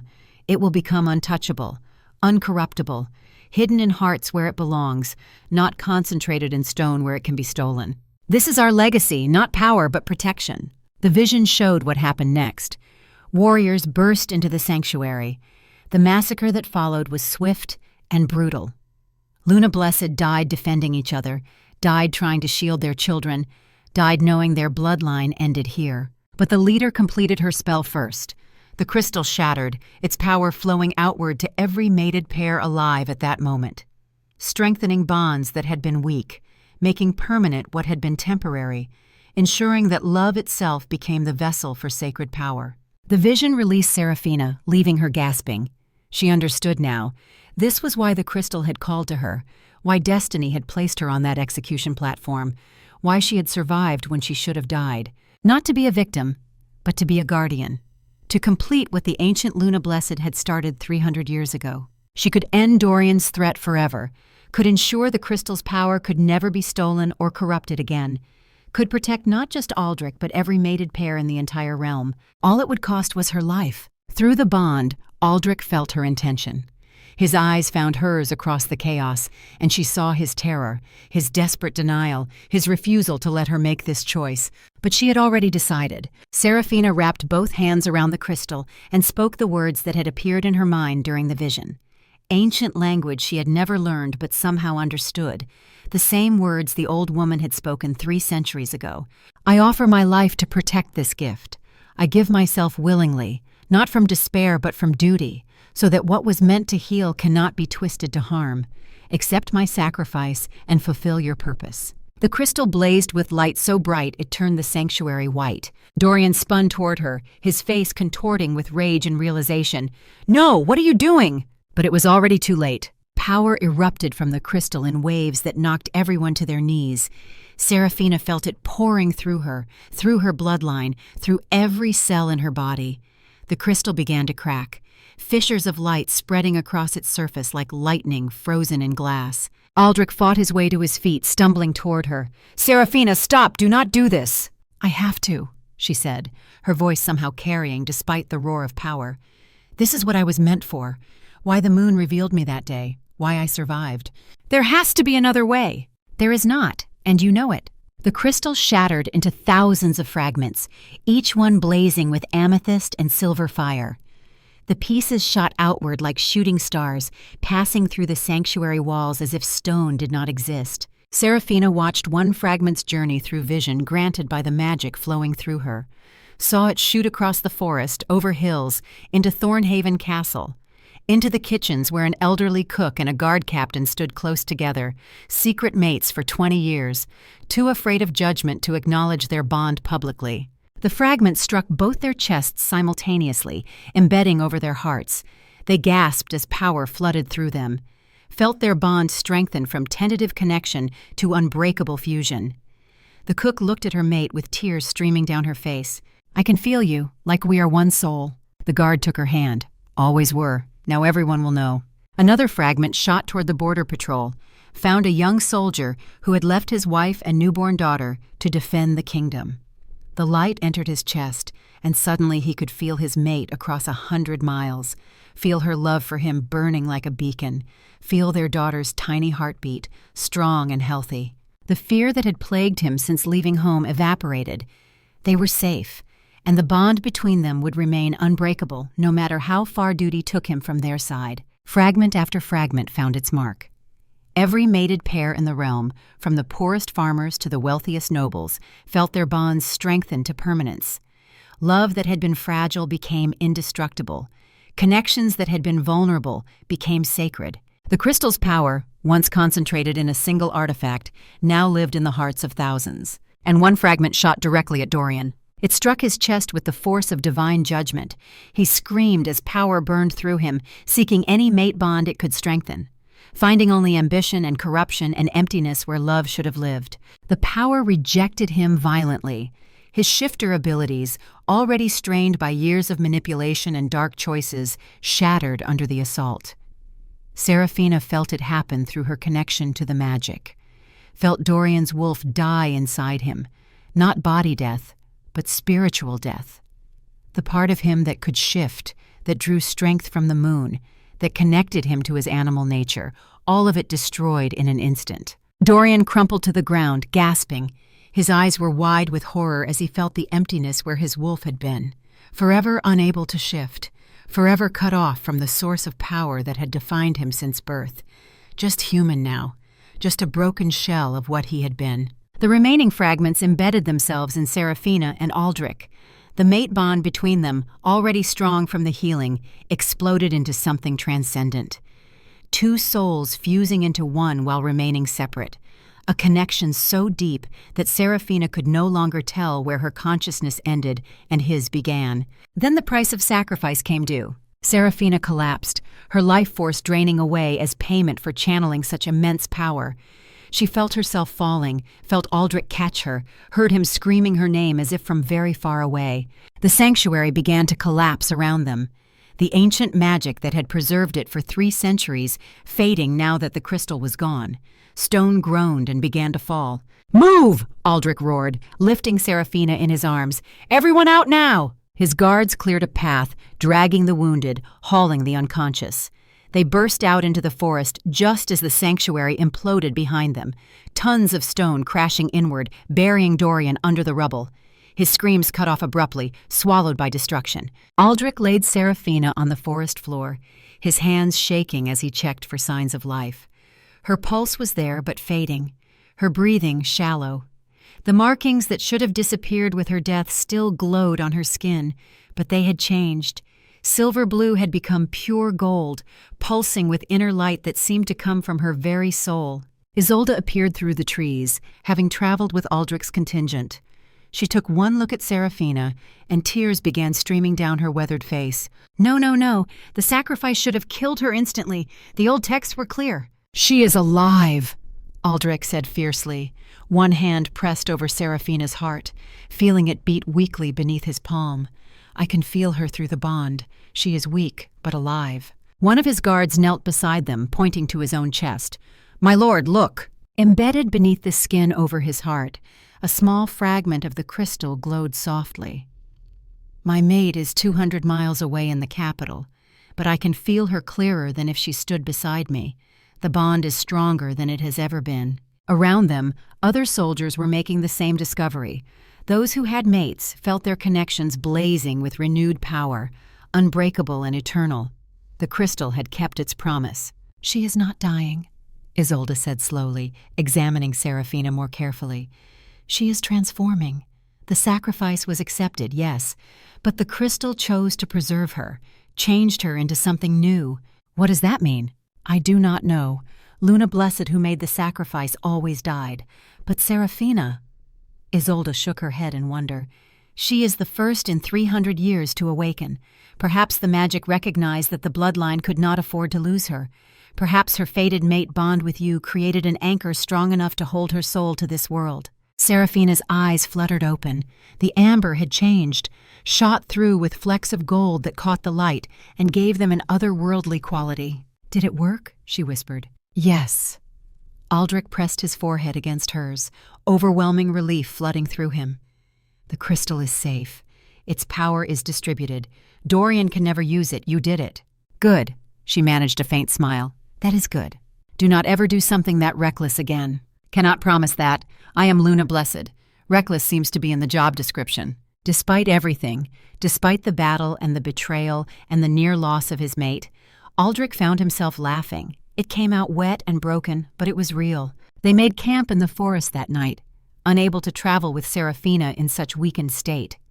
Isolde monitored her constantly, documenting the changes in her markings, the new abilities that seemed to be emerging as her transformation completed itself. "You can sense bonds now," Isolde explained when Seraphina was strong enough to sit up. "Not just emotions or lies, but the actual connections between mates. You can see them, feel their strength, know when they are true or false. The crystal gave you its essential purpose. You have become its living embodiment." Seraphina looked at her golden markings, still processing what had happened. "And Dorian?" "Dead," Aldrich said quietly. "Buried under the ruins. His wolf destroyed by the crystal's rejection. Even if he survived the collapse, he is no longer a shifter. He is broken." The words carried weight. Not satisfaction, but acknowledgement of terrible necessity. Aldrich had lost his brother twice, once to ambition, once to death. The grief would take time to process. Over the next 2 days, they made their way slowly back toward Thornhaven. Word had already spread of what happened. Fragments of the crystal had reached every corner of the kingdom, and people were discovering the strengthened bonds, the unbreakable connections between true mates. Some called it a miracle. Others called it the Luna Blessed's gift.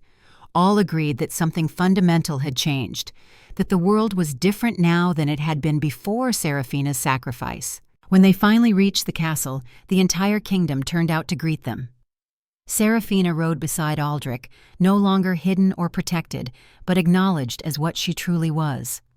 Luna Blessed, mate to the Alpha King, the woman who had saved them all. The changes would come slowly, she knew. Acceptance would take time. But as they passed through the castle gates, and she saw hope in the faces of the people who had once called for her execution, she felt something she had never experienced before. She felt like she belonged. The next 3 months were a blur of activity. Serafina established formal audiences, as Isolde suggested, meeting with couples struggling in their relationships, with individuals searching for their fated mates, with families torn apart by old grievances. Her golden markings would glow as she listened, as she sensed the bonds between souls and offered guidance drawn from instinct and the crystal's lingering wisdom. Word spread quickly. The Luna Blessed who had saved the kingdom was using her gifts to heal it, one relationship at a time. People who had once demanded her death now sought her blessing. Nobles who had questioned her worthiness fell silent as they watched her work. 3 young women in the outer territories manifested Luna Blessed markings. The bloodline was awakening again. They arrived at the castle terrified, their families uncertain whether to celebrate or mourn their daughter's transformation. Serafina took them under her protection immediately, working with Isolde to teach them control, to help them understand their gifts, to ensure they would never face the persecution their predecessors had endured. "You are not weapons," she told them during their first lesson. "You are not threats. You are bridges between what is and what could be. Your purpose is to heal, to protect, to nurture the bonds that make us whole." The youngest, a shy girl named Petra, with markings that spiraled down her arms in patterns of silver and blue, asked the question they all feared. "But what if people fear us again? What if what happened before happens again?" Serafina showed them her golden markings, glowing softly in the afternoon light. "Then we face it together. We do not hide anymore. We do not make ourselves small to ease others' fears. We stand proud in what we are and prove through our actions that Luna Blessed are gifts, not curses." On the night before the bonding ceremony, Serafina stood alone in the castle gardens, looking up at the full moon. Her markings responded to its light, glowing brighter, and she felt the presence of Luna Blessed past, the ancestors who had been slaughtered, the bloodline that had nearly been extinguished. A warm presence materialized beside her. Not physical, but spiritual. The ancient Luna Blessed from her vision, the one who had created the crystal's final safeguard, stood translucent in the moonlight. "You have exceeded every hope we held," the spirit said gently. "You have done more than survive. You have ensured the future. The bloodline lives. The gift is honored, and the bonds you will protect will strengthen the world for generations to come. I am just one person. You are the first. There will be others. You have opened the door we thought closed forever." The spirit smiled. "Tomorrow you bond with your mate. You will stand beside the Alpha King, not as decoration or political alliance, but as equal partner. You will establish the new order of Luna Blessed. You will teach what we can no longer teach, and when your time comes to pass on, there will be others ready to carry this forward." The spirit faded, but her words remained. The bonding ceremony took place under the full moon in the castle courtyard, before an audience of thousands. Serafina wore white silk embroidered with silver thread that caught the moonlight and made her seem to glow. Her golden markings were on full display, no longer hidden or feared but celebrated. Aldrich stood waiting for her at the altar, looking every inch the Alpha King in formal black and silver. But when their eyes met, Serafina saw past the crown and the title to the man beneath, the one who had saved her life, who had believed in her innocence, who had become her partner in rebuilding what had been broken. The bonding ritual was ancient, words spoken in the old tongue that Serafina now understood through her Luna Blessed nature. They exchanged vows, marking each other with ceremonial silver that would leave permanent symbols. A wolf for Serafina, pack acceptance. A moon for Aldrich, Luna Blessed respect, visible proof of their eternal connection. When the ritual concluded and Aldrich kissed her before the assembled kingdom, the mate bond between them blazed with golden light visible to everyone watching. Gasps and cheers erupted as people witnessed the physical manifestation of a fated mate connection. Rare, sacred, unbreakable. The celebration lasted 3 days. But for Serafina, the most meaningful moment came on the morning after the ceremony, when she woke in Aldrich's arms and realized she had found what she had been searching for her entire life. Home, family, belonging, not through blood or birth, but through choice and courage and love. 5 years later, Seraphina stood in the newly established Luna Blessed Sanctuary, a beautiful building of white stone and crystal windows built on the site where the old temple ruins had stood. 7 Luna Blessed now lived there, ranging in age from 10 to 52, all training in their gifts under Isolde's and Seraphina's guidance. "Mama!" a small voice called from the doorway. Seraphina turned to see her daughter racing across the sanctuary floor, her blonde curls bouncing with each step. Eliana was 3 years old and had been born with golden Luna Blessed markings already visible on her skin. Proof that the bloodline was not just surviving, but thriving. She scooped up her daughter, feeling the familiar pulse of Luna Blessed power that lived in both of them. "What is it, little moon?" "Papa says Northern ambassadors are here. They want to see the Luna Blessed."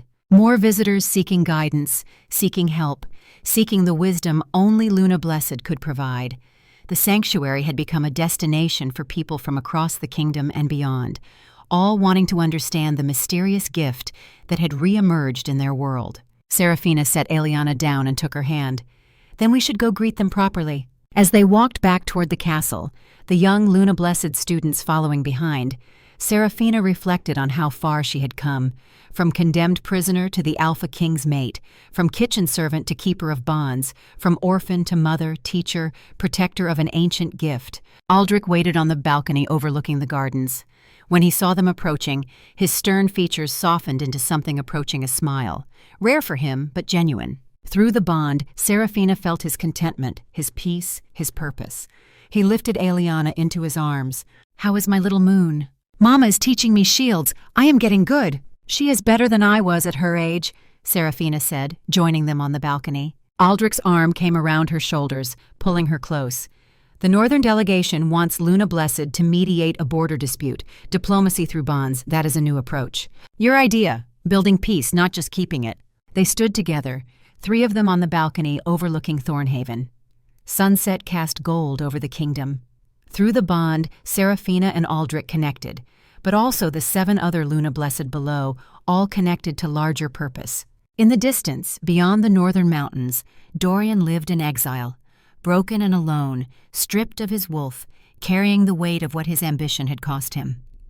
Aldrich had chosen exile over execution, not mercy exactly, but acknowledgement that some punishments were worse than death. Living with what you had become, facing yourself without the masks you had worn. "They ask me what makes a man worthy of the crown," Aldrich said quietly, his voice carrying the weight of 5 years as undisputed king.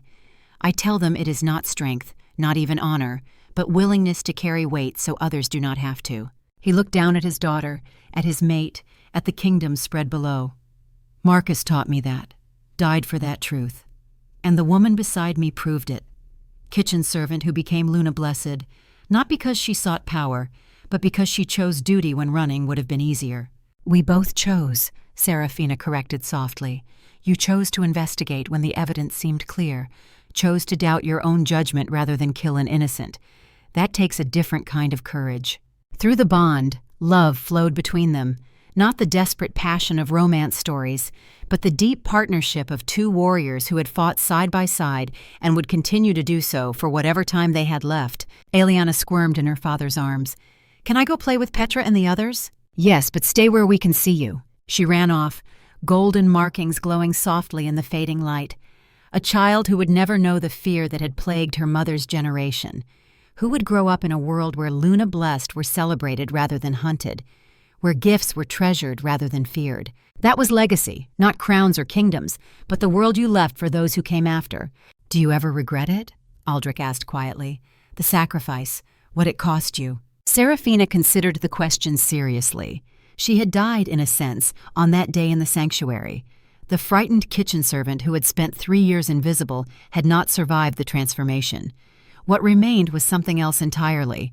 "No," she said finally, "I regret nothing, because that sacrifice gave us this, gave Eliana a future without fear, gave Luna Blessed a chance to rebuild, gave thousands of mates across the realm bonds that can never be broken." She leaned into him, feeling his warmth, his strength, his quiet constancy. "And it gave me you, Not as master and servant, not as king and subject, but as partners, equals. That alone was worth the price. They stood in comfortable silence as the sun set completely, the moon beginning to rise over Thornhaven. Seraphina's markings responded to the lunar light, glowing brighter, and she felt the now familiar surge of power running through her veins. 5 years since that execution platform. 5 years since Moonlight revealed her truth. She had spent every day since proving that truth meant more than just survival. It meant changing the world. And somewhere in the north, broken and alone, Dorian lived with the consequences of his choices. A cautionary tale about ambition unchecked by love, about power pursued at the cost of everything that mattered. 2 brothers, 2 choices, 2 very different endings. "Come," Aldrich said finally, taking her hand. "The ambassadors are waiting, and I suspect this is only the first of many kingdoms that will seek Luna-blessed guidance." "Good, let them come. We have gifts to share and work to do." They walked back into the castle together, partners in every sense. Behind them, the moon rose full and bright over Thornhaven, casting silver light over a kingdom at peace, over bonds made unbreakable, over a future secured by sacrifice and courage and the choice to stand proud when hiding would have been easier. The Luna Blessed had returned, and they would never hide again. The end.